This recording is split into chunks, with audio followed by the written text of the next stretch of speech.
അവതാരകൻ ഒരുപക്ഷെ നിങ്ങൾക്കൊരു സർപ്രൈസ്, ഒരു വിസ്മയമായിരിക്കും. സംപ്രതി വാർത്ത.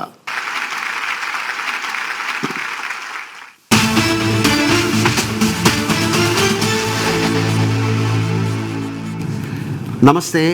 सम्प्रति जनं संस्कृतवार्ताः श्रूयन्तां प्रवाचकः मोहनलाल्.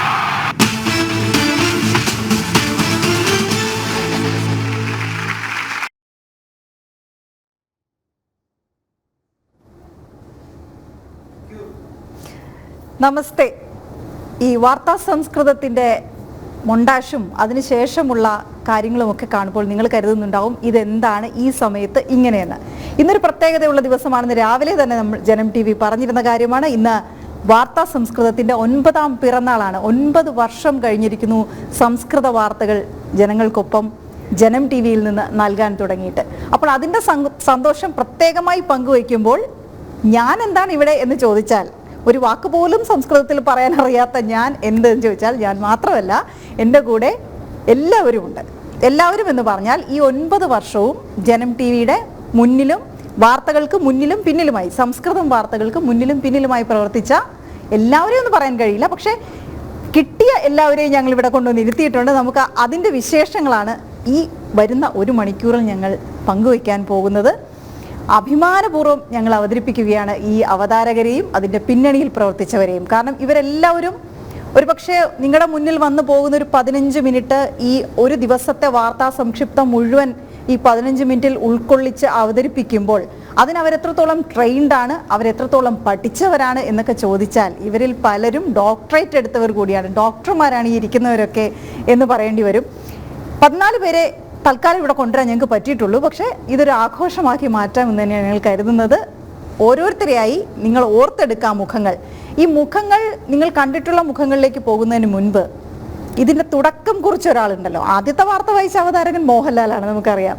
പക്ഷേ ഇതിന് തുടക്കം കുറിച്ച ആളുകൾ, ഇതിൻ്റെ പിന്നണിയിൽ നിന്ന് ഇതിനെല്ലാം തുടക്കമായി നല്ലൊരു രൂപത്തിലേക്ക് കൊണ്ടുവന്ന് അവതരിപ്പിച്ച ആളിൽ നിന്നാണ് ഞാൻ തുടങ്ങാൻ പോകുന്നത്.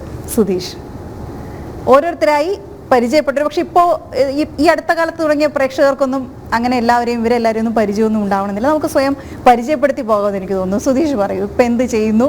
അന്ന് എങ്ങനെയാണ് ജനം TVയുടെ ഭാഗമായത്, സംസ്കൃതത്തിൻ്റെ ഭാഗം? നമസ്കാരം. ഇപ്പോൾ തിരുവനന്തപുരം സംസ്കൃത കോളേജിൽ അസിസ്റ്റൻറ്റ് പ്രൊഫസറാണ്. ജനം TV തുടങ്ങുന്ന കാലത്ത് മലയാള വാർത്തയ്ക്ക് തുല്യമായിട്ട് തന്നെ സംസ്കൃത വാർത്തയും പോകണമെന്ന ഒരു ഉദ്ദേശത്തോടു കൂടി അന്ന് COO ആയി രാജേഷ് പിള്ള സാറ്, അതുപോലെ ന്യൂസ് കോർഡിനേറ്ററായിട്ട് സനോജ് സാറും ഉണ്ടായിരുന്നു. അദ്ദേഹം ഈ സംസ്കൃത വാർത്ത വളരെ ഭംഗിയായിട്ട് മുന്നോട്ട് പോകണം എന്ന് നിർദ്ദേശിച്ചത് സംസ്കൃത ഭാരതിയോടായിരുന്നു. എനിക്കന്ന് സംസ്കൃത ഭാരതിയുടെ കേരള സംസ്ഥാന സെക്രട്ടറി എന്ന ചുമതല ആയിരുന്നു ഉള്ളത്. ഇപ്പോൾ സംഘടന സംസ്കൃത ഭാരതി അതിൻ്റെ ഒരു ചുമതല എന്നെ ഏൽപ്പിച്ചു. ഇപ്പോൾ 9 വർഷങ്ങൾക്ക് തുടങ്ങിയാൽ അതിന് ഏകദേശം 1 വർഷങ്ങൾക്ക് മുമ്പ് തന്നെ അതിൻ്റെ പ്രവർത്തനം ആരംഭിച്ചു. ഒരുപാട് പ്രശ്നങ്ങളെന്ന് നേരിടേണ്ടി വന്നു. കാരണം സംസ്കൃതം ഇന്ന് ഔപചാരികമായിട്ട് പഠിക്കുന്ന സമയത്ത് സംസ്കൃതത്തിലെ ഭാഷയേക്കാൾ ഉപരി അതിലെ വിഷയങ്ങൾക്ക് പ്രാധാന്യം നൽകിയാണെന്ന് ഔപചാരികമായിട്ട് പഠിക്കുന്നത്. അപ്പോൾ ഇപ്പോൾ പഠിച്ചിറങ്ങിയവരെ സംബന്ധിച്ച് ഭാഷയിൽ പ്രാവീണ്യം വളരെ കുറവുള്ള ഒരവസ്ഥയുണ്ടായിരുന്നു. ഇപ്പോൾ ട്രാൻസ്ലേഷൻ ചെയ്യുക എന്ന് പറയുന്നത് വളരെ പ്രധാനപ്പെട്ട ഒരു വിഷയമായിരുന്നു. ഇതിൽ ട്രാൻസ്ലേഷൻ ചെയ്യുന്ന സമയത്ത് പോലും വ്യാവഹാരികമായിട്ടുള്ള പല ശബ്ദങ്ങളും പ്രയോഗിക്കാനൊക്കെ ഒരുപാട് ബുദ്ധിമുട്ടുകളുണ്ടായിരുന്നു. അങ്ങനെ ഏകദേശം കുറച്ച് പേരെ സംസ്കൃതം പഠിച്ച് വെറുതെ ഇരിക്കുന്നവർ വളരെ കുറവായതുകൊണ്ടെങ്കിലും സംസ്കൃതത്തോട് താല്പര്യമുള്ള പല സ്ഥലത്ത് ജോലി ചെയ്യുന്നവർ എല്ലാവരെയും ഉൾപ്പെടുത്തി ഒരു ഗണമുണ്ടാക്കി ഒരു പരിശീലനം ഏകദേശം 6 മാസത്തോളം ജനം TVയിൽ വന്ന് പരിശീലനം ചെയ്തു. വാർത്തയൊന്നും പോവാതെ തന്നെ എല്ലാ ദിവസവും വാർത്ത വായിച്ചുകൊണ്ട് ഏകദേശം 6 മാസക്കാലം ഇങ്ങനെ ഉണ്ടായിരുന്നു. അതിനായിട്ട് പൂർണ്ണമായ സപ്പോർട്ട് ജനം TVയിൽ ഉണ്ടായി. 2 സിസ്റ്റം സംസ്കൃതത്തിനായിട്ടന്ന് അനുവദിക്കുകയുണ്ടായി. അങ്ങനെ ഒരുപാട് 6 മാസക്കാലം ഇങ്ങനെ മുമ്പോട്ട് പോയ ശേഷമാണ് ഒക്ടോബർ 2-ാം തീയതി സംസ്കൃത വാർത്ത പ്രക്ഷേപണം ചെയ്യുന്നത്. അതൊരു പ്രേക്ഷകർക്കൊക്കെയും ഒരു പുതിയ അനുഭവം തന്നെയായിരുന്നു. കാരണം അതിനു മുൻപ് സംസ്കൃതം എന്ന് പറഞ്ഞാൽ EM ആകാശവാണി സമ്പ്രതി വാർത്താഹ ശ്വേന്ത പ്രവാചക ബലദേവാനന്ദ സാഗര. ആകെ ആ സംസ്കൃതം മാത്രമാണ് ഞങ്ങൾ കേട്ടിരിക്കുന്നത്. അതിനപ്പുറത്തേക്ക് ഒരു സംസ്കൃതം ആങ്കർ വന്ന് വാർത്തകൾ അവതരിപ്പിക്കുമ്പോൾ അതും ഒരു വെല്ലുവിളിയായിരുന്നു എന്ന് എനിക്ക് തോന്നുന്നു. കാരണം നിങ്ങളെ സംബന്ധിച്ച ഭാഷാ പഠനം അതിൻ്റെ ഭാഗമായി നിൽക്കുമ്പോൾ ഈ വാർത്ത കൂടി അതിനൊരു വാർത്തയുടെ രൂപത്തിൽ അവതരിപ്പിക്കണമല്ലോ, ഒരു ജേർണലിസ്റ്റിക് സെൻസ് കൂടി വേണമല്ലോ അതിനകത്ത്. അപ്പം അതെങ്ങനെയായിരുന്നു? അത് ശരിക്കും ഇല്ലായിരുന്നു. ജേർണലിസം ഒന്നും അറിയാത്ത ഒരു ടീം മാത്രമായിരുന്നു ഇതിലുണ്ടായിരുന്നത്. പക്ഷേ 6 മാസം ഇതിനു വേണ്ടി പ്രവർത്തിച്ചപ്പോൾ ജേർണലിസത്തിൻ്റെ ബാലപാഠം കൂടെ ഇതിൻ്റെ കൂടെ പഠിക്കാൻ സാധിച്ചു. ആ രീതിയിൽ നല്ലൊരു തരത്തിലാണിത് ഒരു ഒക്ടോബർ 2-ാം തീയതി വന്നത്. അന്ന് ഒക്ടോബർ 2-ന് 15 മിനിറ്റ് ആയിരുന്നു. അങ്ങനെ 6-7 ദിവസവും വാർത്തയുണ്ടായിരുന്നു. പക്ഷെ അതിന് പിന്നിൽ ഈ ട്രാൻസ്ലേഷൻ ചെയ്ത് വൈകുന്നേരം 5 മണിക്കുള്ള വാർത്തയ്ക്ക് വേണ്ടി 8 മണി മുതൽ രാവിലെ 8 മണി മുതൽ ഇരുന്നു കൊണ്ടുള്ള വർക്കായിരുന്നു. പക്ഷേ ഉള്ളവരിൽ 3/4 പേരും മറ്റ് ജോലികളിലായതുകൊണ്ട് പല സ്ഥലങ്ങളിൽ നിന്നും സംസ്കൃത ഭാരതിയുടെ പ്രവർത്തകരെയൊക്കെ ഉൾക്കൊള്ളിച്ച് ട്രാൻസ്ലേഷൻ ചെയ്യിച്ചുകൊണ്ട് പല ഓൺലൈനായിട്ട് മെയിലിൽ അയച്ചു കൊടുക്കുന്നു, അങ്ങനെ ട്രാൻസ്ലേഷൻ ചെയ്യുന്നു. ഈ രീതിയിൽ ചെയ്തിട്ടാണ് വാർത്ത ആദ്യം മുമ്പോട്ട് പോയത്. ഏകദേശം ഞാനതിൻ്റെ തുടക്കത്തിൽ പൂർണ്ണമായിട്ടുണ്ടായിരുന്നു. പിന്നെ ഏകദേശം കൊറോണ കാലം വന്ന സമയത്ത് ലോക്ക്ഡൗൺ ആയതോടുകൂടിയാണ് പിന്നിലേക്ക് പിൻവലിച്ചത്. അപ്പോഴേക്ക് വാർത്തകളെല്ലാം നല്ല രീതിയിൽ പോകാൻ തുടങ്ങി. പക്ഷെ ഇപ്പോഴും തോന്നുന്നുണ്ടല്ലോ, സാധാരണ ഇപ്പം ഞങ്ങൾ ന്യൂസ് ഡെസ്കിൽ ഭയങ്കര ബഹളം, ഓട്ടം ചാട്ടം, അങ്ങോട്ടും ഇങ്ങോട്ടും ബഹളം, അത് വന്നില്ല, ഇത് കിട്ടിയില്ല, ആ വിഷയിൽ പോയില്ല എന്നൊക്കെ പറയുമ്പോൾ നിങ്ങൾ അവിടെ ശാന്തമായി മാറിയിരുന്ന് ഈ വാർത്തകളെ കൃത്യമായി പഠിച്ച് മനസ്സിലാക്കി വളരെ ഗൗരവത്തോടെ ആ വാർത്ത അവതരിപ്പിക്കുന്നു. അതിൽ ഇപ്പം ദുർഗയൊക്കെ ഞാൻ കണ്ടിട്ടുള്ളത് എന്നറിയാമോ, ഞങ്ങളോടൊക്കെ വന്ന് ചേച്ചി എന്നൊക്കെ പറഞ്ഞ് വളരെ കാര്യമായിട്ട് സംസാരിക്കും. കുറച്ച് കഴിഞ്ഞ് അവിടെ കയറിയിരിക്കുമ്പം കനഗാംഭീര്യമുള്ള ശബ്ദ വാക്കൊക്കെ കറക്റ്റാണെന്നൊന്നും എനിക്കറിയില്ല, ആ ശബ്ദത്തിൽ ഇങ്ങനെ കടിച്ച പൊട്ടാത്ത കുറേ വാക്കുകളൊക്കെ പറയുന്നത് കേൾക്കുമ്പം ഞാനിങ്ങനെ ദുർഗയെ അന്തം വിട്ട് നോക്കി നിൽക്കാറുണ്ട്. ഏതായാലും എനിക്കൊന്ന് പ്രശാന്തിന് നമുക്ക് ഒന്നുകൂടി എല്ലാവരിലേക്കും പെട്ടെന്ന് വരാൻ നിൽക്കുന്നു. പ്രശാന്തിനെ പ്രേക്ഷകർക്ക് എല്ലാവർക്കും അറിയാവുന്ന ആളാണ്. ജനം ടി വിയുടെ റിപ്പോർട്ടിംഗ് മേഖലയിൽ എപ്പോഴും സ്ക്രീനിൽ വരുന്ന ഒരാളാണ്. ഇപ്പോഴും അന്ന് പക്ഷേ സംസ്കൃത വാർത്തയുടെ ഭാഗമായിട്ടാണ് പ്രശാന്ത് വന്നതല്ലേ? 2017 സംസ്കൃത വാർത്തയുടെ ഭാഗമായിട്ട് വരുന്നത്. അങ്ങനെ കുറേ കാലം ഉണ്ടായിരുന്നു. സത്യത്തിൽ ആ സംസ്കൃത വാർത്തയിലൂടെ വന്നിട്ട് അതിൻ്റെ ഒരു ഇഷ്ടമാണ് പിന്നീട് ഇങ്ങനെ മാറി വരാനുള്ള സാഹചര്യം ഉണ്ടായത്. തീർച്ചയായിട്ടും നമ്മുടെ ഒരു പഠന കളരി കൂടിയാണ് ഈ ജനം ടി വിയും അതുപോലെ തന്നെ സംസ്കൃത വാർത്തയും. ഒരുപാട് സംസ്കൃതം ഇഷ്ടപ്പെട്ട് അല്ലെങ്കിൽ സംസ്കൃതത്തിന്റെ ഭൂമിയിൽ നിന്ന് അവിടെ നിന്ന് സംസ്കൃത വാർത്ത അവതരിപ്പിക്കാൻ വേണ്ടി വരുന്നു. അവിടെ നിന്നുകൊണ്ടാണ് വാർത്തകളുടെ ലോകത്തേക്ക് വരണം എന്ന താല്പര്യം ഉണ്ടാകും. വലിയൊരു താല്പര്യമാണ് എനിക്കത് ഇവിടുന്ന് കിട്ടിയതും അനുഭവിച്ചതും ഒക്കെ അങ്ങനെ തന്നെയായിരുന്നു. അതേസമയം പ്രേക്ഷകർക്ക് അറിയാം സംസ്കൃതത്തിനോടുള്ള ഇഷ്ടമോ അല്ലെങ്കിൽ അതിനുള്ള പഠനമോ ഒന്നും കളഞ്ഞില്ലെന്ന് മാത്രമല്ല ഈ അടുത്ത നാളിൽ ഡോക്ടറേറ്റ് നേടുകയും ചെയ്തു. ഒരിക്കലും സംസ്കൃതത്തെ വിട്ടുകൊണ്ടൊരു നമുക്ക് മറ്റൊന്ന് ചിന്തിക്കാൻ കഴിയത്തതുമില്ല. നമ്മുടെയൊക്കെ ജീവിതത്തിന്റെ ഭാഗം കൂടിയാണ്. മൈക്ക് കുറച്ച് അടുത്ത് വെച്ച് സംസാരിക്കുന്നത്. നമ്മുടെയൊക്കെ ജീവിതത്തിന്റെ ഭാഗം കൂടിയാണ് സംസ്കൃതം. അതുകൊണ്ട് സംസ്കൃതത്തെ പൂർണ്ണമായിട്ടും അവഗണിച്ചുകൊണ്ട് നമുക്ക് മുന്നോട്ട് പോകാൻ സാധിക്കത്തില്ല. ഓക്കെ, തന്മ എപ്പോഴാണ് ജനം സംസ്കൃത വാർത്തയുടെ അടുത്തേക്ക് എത്തിയത്? ഞാൻ വന്നിട്ടൊരു 1.5 മാസം ആകുന്നതേ ഉള്ളൂ. വിശ്വസംസ്കൃത ഞാൻ സുധീഷിൽ തുടങ്ങി തന്മയിലേക്കെന്ന് പറയാല്ലേ, സുധീഷ് മുതൽ തന്മ വരെ. ഓക്കെ, പറഞ്ഞു. വിശ്വസംസ്കൃത പ്രതിഷ്ഠാനത്തിൽ ശിബിരം നടത്തുന്നുണ്ടായിരുന്നു. അതിൽ പ്രശിക്ഷണം കഴിഞ്ഞിട്ടാണ് ഇങ്ങോട്ട് വരുന്നത്. സന്തോഷ് സാറാണ് ഇവിടത്തേക്ക്. അപ്പൊ ഇങ്ങനെ ഒരു വാർത്തയുടെ ഭാഗമാകണം, സംസ്കൃതം വാർത്തയുടെ ഭാഗമാകണം എന്ന് തോന്നാൻ കാരണം എന്താ? സംസ്കൃതം, ഞാൻ MA സംസ്കൃതം വിദ്യാർത്ഥിയാണ്. സംസ്കൃതം ടീച്ചർ ആവണമെന്ന് ആഗ്രഹമുണ്ട്. അപ്പം നന്നായിട്ട് നമുക്ക് സംസാരിക്കാൻ പറ്റും. നന്നായിട്ട് സുധി സാർ പറഞ്ഞ പോലെ നമുക്ക് ട്രാൻസ്ലേറ്റ് ചെയ്ത് നന്നായിട്ട് വായിച്ച പഠന മേഖലയിലും പുരോഗതിയും പഠിപ്പിക്കാനുള്ള പുരോഗതിയും എല്ലാം കിട്ടും. ഓക്കെ, അടുത്ത ഗോപിക ഇരിപ്പുണ്ട്. ഗോപികയെ പ്രേക്ഷകർ കണ്ടിട്ടും ഉണ്ടാകും.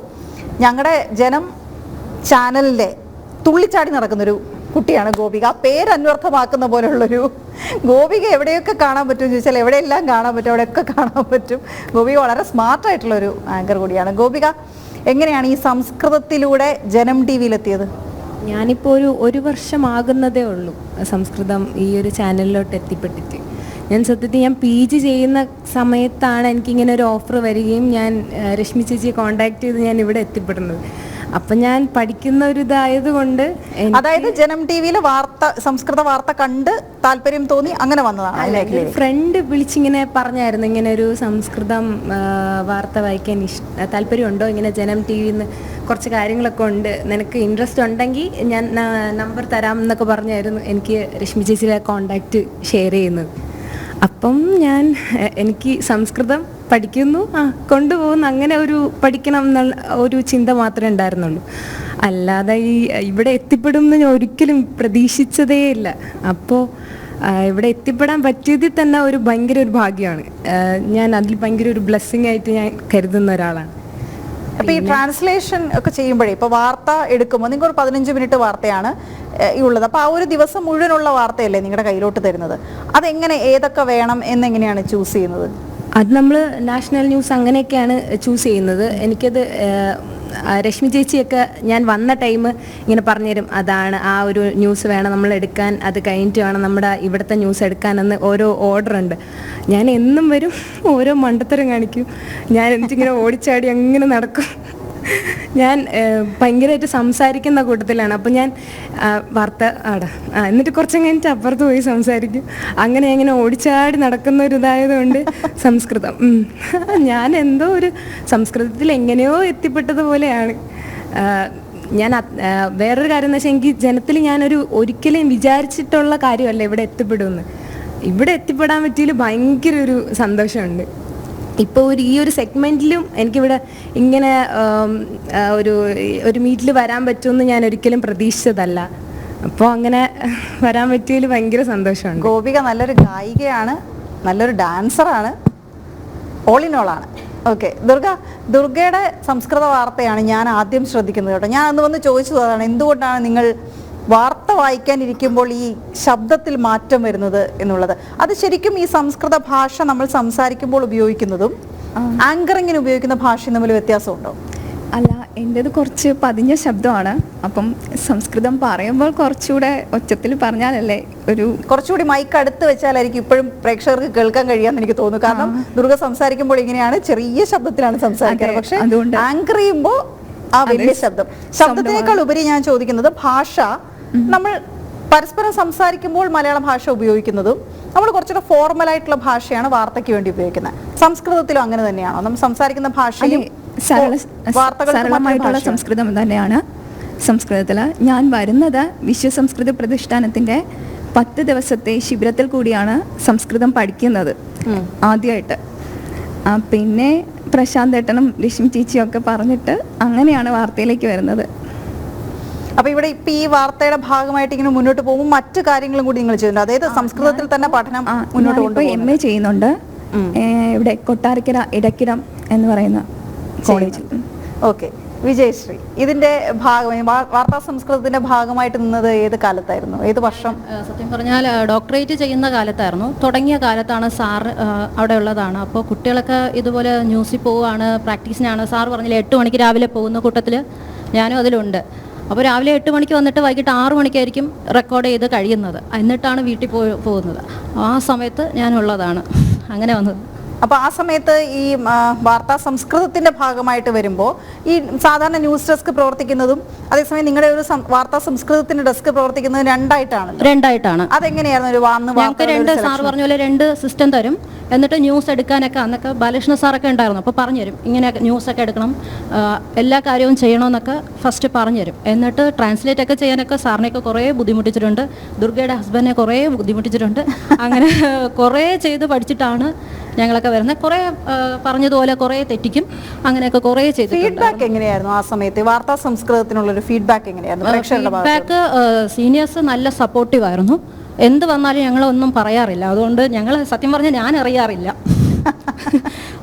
അതുകൊണ്ട് അന്ന് നമ്മളെ കുട്ടികളെ പോലെ കൊണ്ട് നടക്കുമായിരുന്നു. അതുകൊണ്ട് ഒന്നും അറിഞ്ഞിട്ടില്ല സത്യത്തിൽ. ഓക്കെ, ഇനി രശ്മിയിലേക്ക് വന്നാൽ, രശ്മിയാണ് ഇപ്പോഴത്തെ ടീമിനെ ലീഡ് ചെയ്യുന്നത് അല്ലേ? രശ്മി എങ്ങനെയാണ് ഇവരെ ഗ്രൂം ചെയ്തെടുക്കുന്നത്? കാരണം സംസ്കൃതം പഠനം ഒരു വഴിക്ക് മുന്നോട്ട് കൊണ്ടുപോകുന്നവരാണ്, അതിനെ വളരെ ഗൗരവത്തോടെ സമീപിക്കുന്ന ആളുകളാണ്. അതേസമയം ഇതിനെ ട്രാൻസ്ലേറ്റ് ചെയ്ത് ഈ വാർത്തകളെ അവതരിപ്പിക്കണം, യഥാർത്ഥ വാർത്ത കണ്ടെത്തി 15 മിനിറ്റിനുള്ളിൽ ഒതുക്കണം. അതേസമയം തന്നെ ഇതൊരു ഷോ ബിസിനസ് കൂടിയാണ്. അപ്പോൾ ഇവരെ ഒരു ആങ്കറായിട്ട് തന്നെ അവതരിപ്പിക്കുകയും വേണം. എങ്ങനെയാണ് ഇവരെങ്ങനെ ഗ്രൂം ചെയ്തെടുക്കുന്നത്? ഞാൻ തുടക്കം മുതൽ ഈ ടീമിൻ്റെ പാർട്ടാണ്. അപ്പോൾ ആദ്യം ട്രെയിനിങ് ചെയ്യുന്ന സമയത്ത് ഏത് വാർത്ത എങ്ങനെ സെലക്ട് ചെയ്യണമെന്ന് പറഞ്ഞു തന്നിട്ടുണ്ട്. പിന്നെ ഞങ്ങൾക്ക് ഒരുപാട് ക്ലാസ്സുകൾ തന്നിട്ടുണ്ട്. ഭാഷയിൽ ലളിത സംസ്കൃതത്തിൽ എങ്ങനെ ട്രാൻസ്ലേറ്റ് ചെയ്യണം എന്നുള്ളതിൻ്റെ ക്ലാസ്സുകൾ സുധീഷ് ഏട്ടൻ, അന്ന് പിന്നെ ഈശ്വരേട്ടൻ ഉണ്ടായിരുന്നു, അവരൊക്കെ വന്ന് ജനത്തിൽ വെച്ചിട്ട് തന്നെ ക്ലാസ് തന്നിട്ടുണ്ട്. അപ്പോൾ അത് വാർത്ത എങ്ങനെ സെലക്ട് ചെയ്യണം എന്നുള്ളതിനെ പറ്റി അറിയാം. ബാക്കി ആങ്കേഴ്സിന് ഒന്ന് മോഡിഫൈ ചെയ്യാൻ അവിടെയുള്ളവരുടെ സഹായമുണ്ട്. ഡെസ്ക് പൂർണ്ണമായിട്ട് സഹകരിക്കുന്നത് കൊണ്ട് മുന്നോട്ട് കൊണ്ടുപോകാൻ പറ്റും. അപ്പോൾ ഈ വാർത്തകൾ നമ്മളൊരു 24/7 ന്യൂസ് ചാനലാണ്. അപ്പോൾ വാർത്തകൾ പെട്ടെന്ന് സംഭവിക്കാം. അങ്ങനെ എന്തെങ്കിലും വാർത്ത, ഈ സംസ്കൃതം വാർത്തക്കിടയിൽ പെട്ടെന്നൊരു വാർത്ത സംഭവിച്ച് അത് റിപ്പോർട്ട് ചെയ്യാറുണ്ട്. അതെന്തായിരുന്നു? വിജയശ്രീക്ക് മൈക്ക് കൊടുത്തേ. ലൈവ് വരുമ്പോൾ ഞാൻ സംസ്കൃതത്തിൽ ക്വസ്റ്റ്യൻ ചോദിക്കും, അവിടെ നിന്ന് മലയാളത്തിലാണ് ഉത്തരം പറയുന്നത്. അപ്പോൾ സാറ് പറയും ഓക്കെ കുഴപ്പമില്ല എന്ന് പറയും. പിന്നെ ഒരു പ്രാവശ്യം ലൈവ് വന്നതെന്ന് വെച്ചാൽ ഒരു സ്വാമിജിയുടെ സമാധിയുടെ ആയിരുന്നു. അന്ന് എനിക്ക് കുറച്ച് കണ്ടന്റ് സംസ്കൃതത്തിൽ ഇട്ട് തന്നിരുന്നു. അപ്പോൾ സംസ്കൃതത്തിൽ ഇരുന്ന് ഒരു അരമണിക്കൂറോളം ഇതിങ്ങനെ പറഞ്ഞുകൊണ്ടിരിക്കുകയാണ്. ലാസ്റ്റ് സാർ പറഞ്ഞു മതി, ആൾക്ക് മനസ്സിലാവത്തില്ല, മലയാളം പറഞ്ഞോളൂ എന്ന് പറഞ്ഞ് വീണ്ടും മലയാളം കണ്ടന്റ് ഇട്ട് തന്നിട്ടുണ്ട്. ലൈവ് അങ്ങനെയൊക്കെ പോയിട്ടുണ്ട്. എനിക്ക് തോന്നുന്നു വള്ളംകളിയിലും അങ്ങനെ നമ്മൾ പരീക്ഷിച്ചിരുന്നു അല്ലേ, സംസ്കൃതത്തിൽ തന്നെ കമന്ററി പറഞ്ഞുകൊണ്ട്. പക്ഷെ അതെന്തോ പറയാമെന്നു തോന്നുന്നു. രശ്മി ചേച്ചിയെ പറ്റി പറഞ്ഞതാണ്. കാരണം രശ്മി ചേച്ചിയെ പറ്റി സംസാരിക്കുമ്പോൾ കുറേ കാര്യം പറയാതിരിക്കാൻ നമ്മൾ വിടാൻ പാടില്ല. കാരണം ഞാൻ വരുന്ന സമയത്ത് 2 പേര് മാത്രമേ ഉണ്ടായിരുന്നു. ഈ ഒരു ടീം ഉണ്ടെങ്കിൽ പോലും അവിടെ പിന്നീട് ഒരു അശ്വതിയും ഉണ്ടായിരുന്നു, അശ്വതി വിജയനും രശ്മി ചേച്ചിയും. 2 പേര് മാത്രമേ ആ സമയത്ത് ഉണ്ടായിരുന്നുള്ളൂ, മറ്റാരും ഇല്ലായിരുന്നു. പലരും ജോലി കിട്ടി പോവുകയൊക്കെ ചെയ്തിരുന്നു. രശ്മി ഇങ്ങനെ നോക്കുന്നു, വല്ല ട്രോളുവാണോ? ട്രോളിയല്ല. പക്ഷേ ആ സമയം മുതലുള്ളൊരു കഷ്ടപ്പാടെന്ന് വെച്ചാൽ ഇത് കൊണ്ടുപോകുന്നതിന് പിന്നീട് ആ കാലഘട്ടം കഴിഞ്ഞതിന് ശേഷം രശ്മി ചേച്ചിയുടെ വലിയൊരു പാർട്ടാണ് ഇതിൻ്റെ. മാത്രമല്ല ചേച്ചിയുടെ പ്രസവം കഴിഞ്ഞിട്ട് പോലും ഒരു 6-7 മാസം കഴിഞ്ഞ് കുട്ടിയുമായിട്ട് ഇവിടെ വരുമായിരുന്നു. കുട്ടിയുമായിട്ട് വന്ന് കുട്ടിയെ താഴെ ആക്കിയിട്ട് പോയി വാർത്തകൾ ചെയ്യും, ഇടയ്ക്ക് കുട്ടിയുടെ അടുത്ത് പോകും, അങ്ങനെ നിന്നിട്ടുണ്ട്. അങ്ങനെ ഇതുമായി ബന്ധപ്പെട്ട് ഇതിനെ മുന്നോട്ട് കൊണ്ടുപോകാൻ ഈ അടുത്ത കാലത്തേക്ക് വരുമ്പോഴേക്കും മുന്നോട്ട് കൊണ്ടുപോകാൻ എടുത്തൊരു എഫേർട്ട് ഭയങ്കരമാണ്. അതുകൊണ്ടാണ് ഇപ്പം നമ്മളിവിടെ ഇരിക്കുന്നെങ്കിൽ ഈ ഒരു ഇത്രയും പേരുമായിട്ട് ഈ ഒരു മുഹൂർത്തം അങ്ങനെ ഉണ്ടാകുന്നെങ്കിൽ അതിന് വലിയൊരു ഭാഗം. അത് കേൾക്കുമ്പോൾ എനിക്ക് തോന്നുന്നത് എന്താണെന്നറിയാമോ, സംസ്കൃതത്തിന്റെ ഭാഗമായാലും സംസ്കൃതത്തിന്റെ ഭാഷാ സ്നേഹത്തിനൊക്കെ അപ്പുറം ഒരു ജേർണലിസ്റ്റായി മാറിയെന്നാണ് ആ കുട്ടിയുമായി വന്നിരുന്നു എന്ന് കേട്ടപ്പോൾ എനിക്ക് ഫീൽ ചെയ്തത്. കാരണം അറിയാമല്ലോ, വനിതാ ജേർണലിസ്റ്റുകളുടെ ലൈഫ് എപ്പോഴും അങ്ങനെയാണല്ലോ, ഈ കുട്ടികളെ കൂടി ഓഫീസിൽ കൊണ്ടുവന്നുകൊണ്ടുള്ള ഒരു ഇതായിരുന്നു. ശരിക്കും പറഞ്ഞാൽ സംസ്കൃതത്തിൽ നിന്ന് കിട്ടിയൊരു ശൈലിയാണ്. കാരണം ഞാൻ പഠിക്കാൻ തുടങ്ങുമ്പോൾ 24 വർഷം മുമ്പാണ് ഞാൻ സംസ്കൃത ഭാരതിയുടെ പ്രശിക്ഷണത്തിനൊക്കെ വരുന്നത്. അന്ന് മുതൽ കാണുന്ന സുധീഷ് ഏട്ടൻ അടക്കമുള്ള ഏട്ടന്മാർ 24 മണിക്കൂറും അവർ സംസ്കൃതത്തിലാണ്. അവിടെ വ്യക്തിപരമായ കാര്യങ്ങളെല്ലാം മാറ്റിവെച്ചിട്ട് ഇവരെല്ലാവരും അതിനുവേണ്ടി പ്രവർത്തിക്കുന്നതാണ് കണ്ടിട്ടുള്ളത്. സംസ്കൃതത്തിന്റെ പ്രചാരണം എങ്ങനെയെല്ലാം ചെയ്യാം, ഏതൊക്കെ മാധ്യമങ്ങൾ ഉപയോഗിക്കാം, അതെല്ലാം ചെയ്യുന്നതാണ് കണ്ടിട്ടുള്ളത്. അപ്പോൾ ശരിക്കും പറഞ്ഞാൽ അവരിൽ നിന്ന് കിട്ടിയ ഒരു ഗുണമാണ്. ഓക്കെ, ഇവരെല്ലാവരും പല പല ജില്ലകളിലുള്ളവരാണ്. കണ്ണൂർ മുതൽ ഇങ്ങോട്ട് തിരുവനന്തപുരം വരെയുള്ള എല്ലാ ജില്ലകളിൽ നിന്നും ഉള്ളവരുണ്ട്. തിരുവനന്തപുരത്ത് സെറ്റിൽ ചെയ്തവരുണ്ട്, ഇതിനു വേണ്ടി മാത്രം വന്നവരുണ്ട്. നമുക്കിനി നമ്മൾ പോകുന്നത് ശ്രുതിയിലേക്കാണ്. ശ്രുതി, ഈ വാർത്താ സംസ്കൃതത്തിന്റെ ഭാഗമായിരുന്ന കുറച്ചു കാലം, ആ കാലം ഏറ്റവും വെല്ലുവിളിയായിട്ട് തോന്നിയത് എന്തായിരുന്നു? ഏറ്റവും വെല്ലുവിളിയായിട്ട് തോന്നിയത് റിസർച്ച് ചെയ്തുകൊണ്ടിരുന്ന സമയത്താണ് വാർത്ത വായിക്കാനായിട്ട് വന്നിരുന്നത്. സുധീഷേട്ടനും ലിജിഷയും കാരണമാണ് ഞാൻ ഈ ഫീൽഡിലോട്ട് വന്നപ്പോൾ പ്രശാന്തും രശ്മി ചേച്ചിയും ഒരുപാട് സപ്പോർട്ട് ചെയ്തിട്ടുണ്ട്. വന്ന 1 മാസത്തിന് മുമ്പേ എനിക്ക് ഓൺ എയർ കയറാൻ പറ്റി. ഒത്തിരി സന്തോഷമാണ്. ഞാൻ ഒത്തിരി ഇഷ്ടപ്പെടുന്ന ഒരു ഫീൽഡാണ്. പിന്നെ ഇതിൽ മാത്രമായിട്ട് നിൽക്കാൻ പറ്റില്ല, റിസർച്ച് ചെയ്തുകൊണ്ടിരിക്കുകയായിരുന്നു. അതിൻ്റെ ഇടയ്ക്ക് ഗസ്റ്റായിട്ട് ജോലി കിട്ടി, അങ്ങനെ പോകേണ്ടി വന്നു. അത് ശ്രുതി പറയോ? അപ്പം കാരണം അന്ന് കണ്ട പ്രേക്ഷകർ വിചാരിക്കും, അയ്യോ ഇത് അന്ന് കണ്ട ശ്രുതിയല്ലേ, ഇപ്പം എന്താ ശ്രുതി ചെയ്യുന്നതെന്ന് ചോദിക്കും. തീർച്ചയായിട്ടും ഇപ്പൊ ജോലിയായി, അപ്പൊ അവിടെ നിന്ന് അങ്ങനെ പോരാൻ പറ്റില്ല എന്നുള്ളത് കൊണ്ടാണ് വരാത്തത്. എവിടെയാ ജോലി ചെയ്യുന്നത്? ഞാനിപ്പോ ശങ്കരാചാര്യ യൂണിവേഴ്സിറ്റിന്റെ വഞ്ചിയൂർ ക്യാമ്പസിൽ ഗോപികന്റെ സ്റ്റുഡന്റ് ആണ്. ഓ, അത് ശരി. ഇവിടെ അധ്യാപകരും വിദ്യാർത്ഥികളും ഒക്കെയും ഉണ്ട് അല്ലേ? ഓക്കെ, അപ്പൊ നമ്മൾ ഈ വലതു ഭാഗത്തുള്ള ആളുകളെയൊക്കെ ഇങ്ങനെ കവർ ചെയ്തു. നേരത്തെ സുധീഷേട്ടനിലേക്ക് മാത്രമാണ് പോയത്. ഇനി ഇവിടെ ഇരിക്കുന്ന ആളുകളിലേക്ക് വരേണ്ടതുണ്ട്. ജനം സംസ്കൃതത്തിനൊപ്പമാണ് ഞാനിപ്പോൾ ഇവിടെ ഇരിക്കുന്നത്. ഇനി അടുത്ത ഡോക്ടറാണ് പരിചയപ്പെടാൻ തോന്നുന്നത്. ഡോക്ടർ എന്ന് പറയുമ്പോൾ ഡോക്ടറേറ്റ് നേടിയ ആൾ. സംസ്കൃതത്തിൽ ഇവിടെ ഇരിക്കുന്ന ഒട്ടുമിക്ക ആളുകൾക്കും ഡോക്ടറേറ്റ് ഉണ്ട്. ഡോക്ടർ ഹരി, ഏത് കാലത്തായിരുന്നു ജനം സംസ്കൃതത്തിന്റെ ഭാഗമായത്? ജനം ടിവിയിൽ സംസ്കൃത വാർത്ത തുടങ്ങിയ സമയത്ത്, ഈ പറഞ്ഞ പോലെ ആ സമയത്ത് ഞാൻ എൻ്റെ പഠനത്തിനിടയ്ക്ക് കോട്ടയം കേന്ദ്രീയ വിദ്യാലയത്തിൽ പഠിപ്പിച്ചുകൊണ്ടിരിക്കുന്ന സമയമായിരുന്നു. അപ്പോൾ ആ സമയത്താണ് സുധീഷ് ഏട്ടൻ ഒരു ദിവസം വിളിച്ചിട്ട് ഇതുപോലൊരു സംസ്കൃത ന്യൂസ് ഉണ്ട്. അപ്പോൾ അതിൽ 2 കാര്യങ്ങളായിരുന്നു ആകർഷിച്ചത്. ഒന്ന് ഒരു ചാനൽ ന്യൂസ് ഫ്ലോർ, 2 തിരുവനന്തപുരം.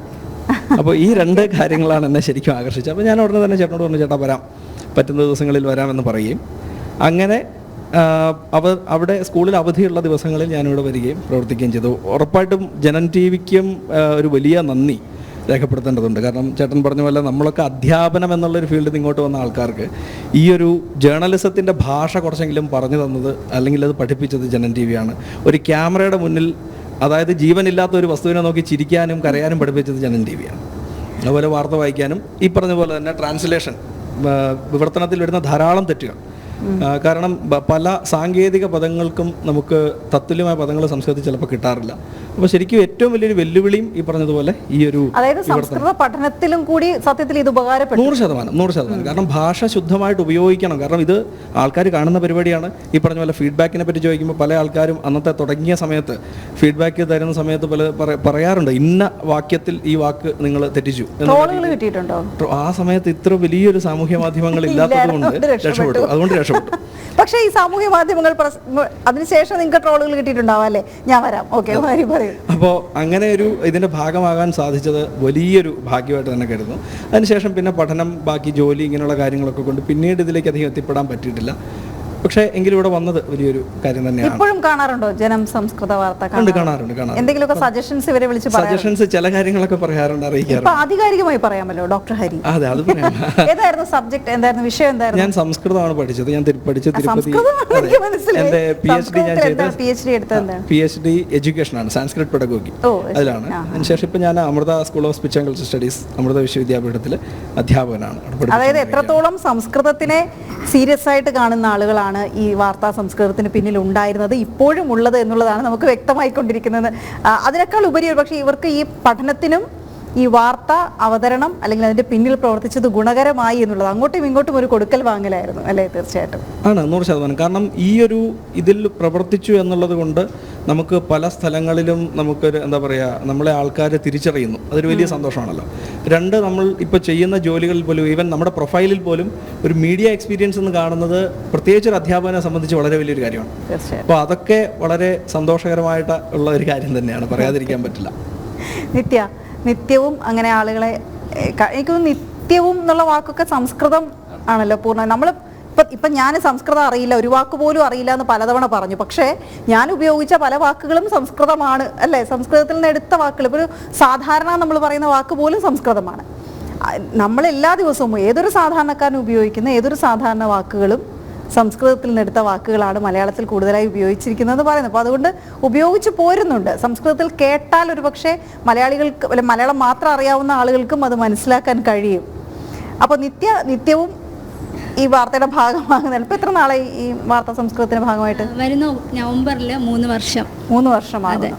അപ്പൊ ഇത് ഈ കാലത്തിലുള്ള എക്സ്പീരിയൻസ് പറഞ്ഞു. നേരത്തെ ട്രോളിന്റെ കാര്യം ചോദിച്ചില്ലേ, ആ ട്രോള് മുതൽ ഇങ്ങോട്ട് പറഞ്ഞു. ട്രോള് അധികം ട്രോള് അങ്ങനെ വന്നിട്ടില്ല, എനിക്ക് കിട്ടിയിട്ടുണ്ടെന്ന് തോന്നുന്നു. ഇപ്പഴത്തേക്കും തല കൊടുക്കുന്നു. ട്രോളിന്റെ കാര്യം പറയുന്നതിന് മുമ്പ് തന്നെ സംസ്കൃതത്തെ പറ്റി പറയണം. നമ്മൾ ആദ്യം സംസ്കൃതം എടുത്ത് പഠിക്കുമ്പോൾ തന്നെ പിൻവലിക്കാൻ ഒത്തിരി പേരുണ്ട്. ഈ ഭാഷ പഠിക്കണ്ടെന്നും പറഞ്ഞിട്ട് എന്നോട് പറഞ്ഞിട്ടുണ്ട്, എന്തിനാണ് ഈ ഭാഷ എടുത്ത് പഠിക്കുന്നത്. ഞാൻ ഡിഗ്രി ഒക്കെ ചെയ്യുന്ന സമയത്ത് അങ്ങനെ പറഞ്ഞവരുണ്ട്. പക്ഷെ എന്നാൽ അത് പഠിച്ചതുകൊണ്ട് മാത്രമാണ് എനിക്ക് ഇന്ന് ഈ വേദിയിലും നമ്മുടെ ഈ ജനം ടി വിയുടെ ഒരു ഭാഗമാകാൻ സാധിച്ചത്. ഞാൻ 5ാം ക്ലാസ് തൊട്ടേ ആദ്യം 5ാം ക്ലാസ്സിൽ ദേവഭാഷ, ദൈവത്തെ ഇഷ്ടമുള്ളവരുണ്ടോ ദേവഭാഷ, എനിക്ക് ദൈവത്തോട് സംസാരിക്കണം, ദേവഭാഷ എന്നാണ് പറയുന്നത്. അങ്ങനെ ആ ഒരു ആഗ്രഹത്തിൽ 5ാം ക്ലാസ് തൊട്ടേ പഠിച്ചു തുടങ്ങിയതാണ്. +2 കഴിഞ്ഞ് അമ്മയോട് ഞാൻ പറഞ്ഞു, അമ്മ എന്നെ എൻ്റെ ഇഷ്ടത്തിന് പഠിപ്പിക്കണം, എനിക്ക് സംസ്കൃതം പഠിക്കാനാണ് ഇഷ്ടം. അമ്മ പറഞ്ഞാൽ ആയിക്കോട്ടെ നീ പഠിച്ചോ. അങ്ങനെയാണ് സംസ്കൃതം പിന്നെ എൻ്റെ ജീവിതത്തിൻ്റെ ഒരു ഭാഗമാക്കി. ഇപ്പോഴും പഠിക്കുന്നുണ്ടോ സംസ്കൃതം? ഞാൻ ഇപ്പോൾ PG കഴിഞ്ഞു, PG ചെയ്യുന്നുണ്ട്. പിന്നെ PhDയുടെ കുറച്ച് പ്രിപ്പറേഷൻ, പിന്നാലെ അതിലോട്ട് പോകണം, അങ്ങനെ ആഗ്രഹം. അത് നല്ലതാണെന്ന് എനിക്ക് തോന്നുന്നു. കാരണം ഇല്ല പ്രശ്നത്ത്, കാരണം ഈ സംസ്കൃത ഭാഷ നമ്മൾ പഠിക്കുന്നതിനൊപ്പം തന്നെ അതിൽ കൂടുതൽ ഗവേഷണം നടത്തി അത് ആദ്യമകാലത്തെ ആദ്യ ഭാഷ എന്നൊക്കെ പറയുമ്പോൾ നമ്മൾ ഈ പലപ്പോഴും ഈ ഋഗ്വേദം സംസ്കൃതത്തിൽ എഴുതിയ ആദ്യ ഇതെന്ന് പറയുമ്പോഴൊക്കെയും അതിനൊരു മതഭാഷാ ഗ്രന്ഥമായി മാറ്റി നിർത്തുന്നു. അല്ലെങ്കിൽ മതമാണ് അതിന് സംസ്കൃതം കൂടുതലായി പറയുന്നത് എന്നുള്ളൊരു ഫീലിംഗ് ഉണ്ട് പല സാധാരണക്കാർക്കും. പക്ഷേ നമുക്കറിയാം ഒട്ടേറെ ഈ ശാസ്ത്ര അടിസ്ഥാനത്തിലുള്ള ഒട്ടേറെ പുസ്തകങ്ങളും ഗ്രന്ഥങ്ങളും ഒക്കെ സംസ്കൃതത്തിൽ രചിക്കപ്പെട്ടിട്ടുണ്ട്. അത് ഈ പുരോഗമന കാലത്ത് നമുക്ക് എങ്ങനെയാണ് ഈ സംസ്കൃതത്തിനെ അതിനകത്ത് ഉപയോഗപ്പെടുത്താൻ കഴിയും? തീർച്ചയായും അനന്തമായ സാധ്യതയാണ് സംസ്കൃതത്തിനുള്ളത്. നമ്മൾ അങ്ങനെ ഒരു മതത്തിൻ്റെ ഭാഷ എന്ന് പറഞ്ഞ് അങ്ങനെ ഒഴിച്ചുകൂട്ടാൻ അങ്ങനെ മാറ്റി നിർത്തപ്പെടേണ്ടതേ അല്ല. കാരണം സംസ്കൃതം ചെന്നെത്താത്ത ഇടങ്ങളില്ല എന്ന് നമുക്കറിയാം. അത് യന്ത്രസംബന്ധമായിട്ടായാലും ശരി, ആയുർവേദമായാലും ശരി, മറ്റ് വൈമാനിക ശാസ്ത്രങ്ങളായാലും ശരി, അങ്ങനെ നമ്മുടെ നിത്യജീവിതത്തിൻ്റെ അടക്കമുള്ള സമസ്ത മേഖലകളിലും സംസ്കൃതം ചെന്നെത്തിയിട്ടുണ്ട്. അതുകൊണ്ട് തന്നെ അങ്ങനെ ഒഴിവാക്കി നിർത്തേണ്ടയോ അല്ലെങ്കിൽ ഒരു മതം, അല്ലെങ്കിൽ നമ്മുടെ മതം എന്ന് പറഞ്ഞാൽ നമുക്ക് ഈ വേദങ്ങളും ഉപനിഷത്തുകളും ഒക്കെ എഴുതിയത് കൊണ്ടായിരിക്കാം ഈ മതം എന്ന് നമ്മൾ പറയുന്നെങ്കിൽ പോലും അതുമാത്രമല്ല, അതിനപ്പുറത്തേക്ക് ഒരു വലിയ ശാസ്ത്രം കൂടി ഇതിൻ്റെ ഭാഗമായിട്ടുണ്ട്.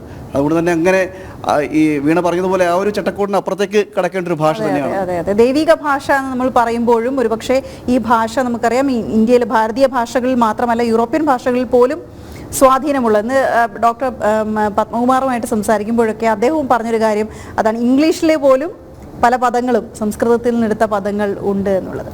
ഓക്കെ, അതുപോലെ ഇപ്പോൾ സംസ്കൃത അല്ലെങ്കിൽ വേദങ്ങൾ മുതലുള്ള എല്ലാ നമ്മുടെ സാഹിത്യങ്ങളും പരിശോധിച്ച് കഴിഞ്ഞാൽ അതൊക്കെ ജീവിതം തന്നെ കാണിച്ചു തരുന്നതാണ്. ഇപ്പോൾ ഉദാഹരണമായിട്ട് പറയുകയാണെങ്കിൽ മഹാഭാരതമായാലും രാമായണം ഇതെല്ലാം എഴുതപ്പെട്ട ഭാഷ സംസ്കൃതമാണ് എന്നത് മാത്രമല്ല, അതിൽ വരച്ച് കാണിച്ചിരിക്കുന്ന സാധാരണ മനുഷ്യൻ്റെ ജീവിതം തന്നെയാണ്.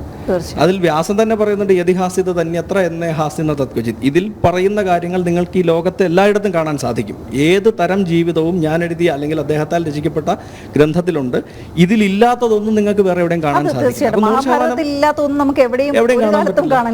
100% ജീവിതഗന്ധിയായിട്ടുള്ള ഒരു ഭാഷ തന്നെയാണ്, മനുഷ്യരുടെ ഭാഷ തന്നെയാണ്, മനുഷ്യരെ സംവദിച്ചിരുന്ന ഒരു ഭാഷ തന്നെയാണ് സംസ്കൃതം. ഓക്കെ, രമ ചേച്ചി ആദ്യം മുതലേ ഉണ്ടായിരുന്നു അല്ലെ ഈ വാർത്താ സംസ്കൃതത്തിന് പിന്നിൽ? അതേത് വർഷമായിരുന്നു, എങ്ങനെയാണ് എത്തിപ്പെട്ടത്?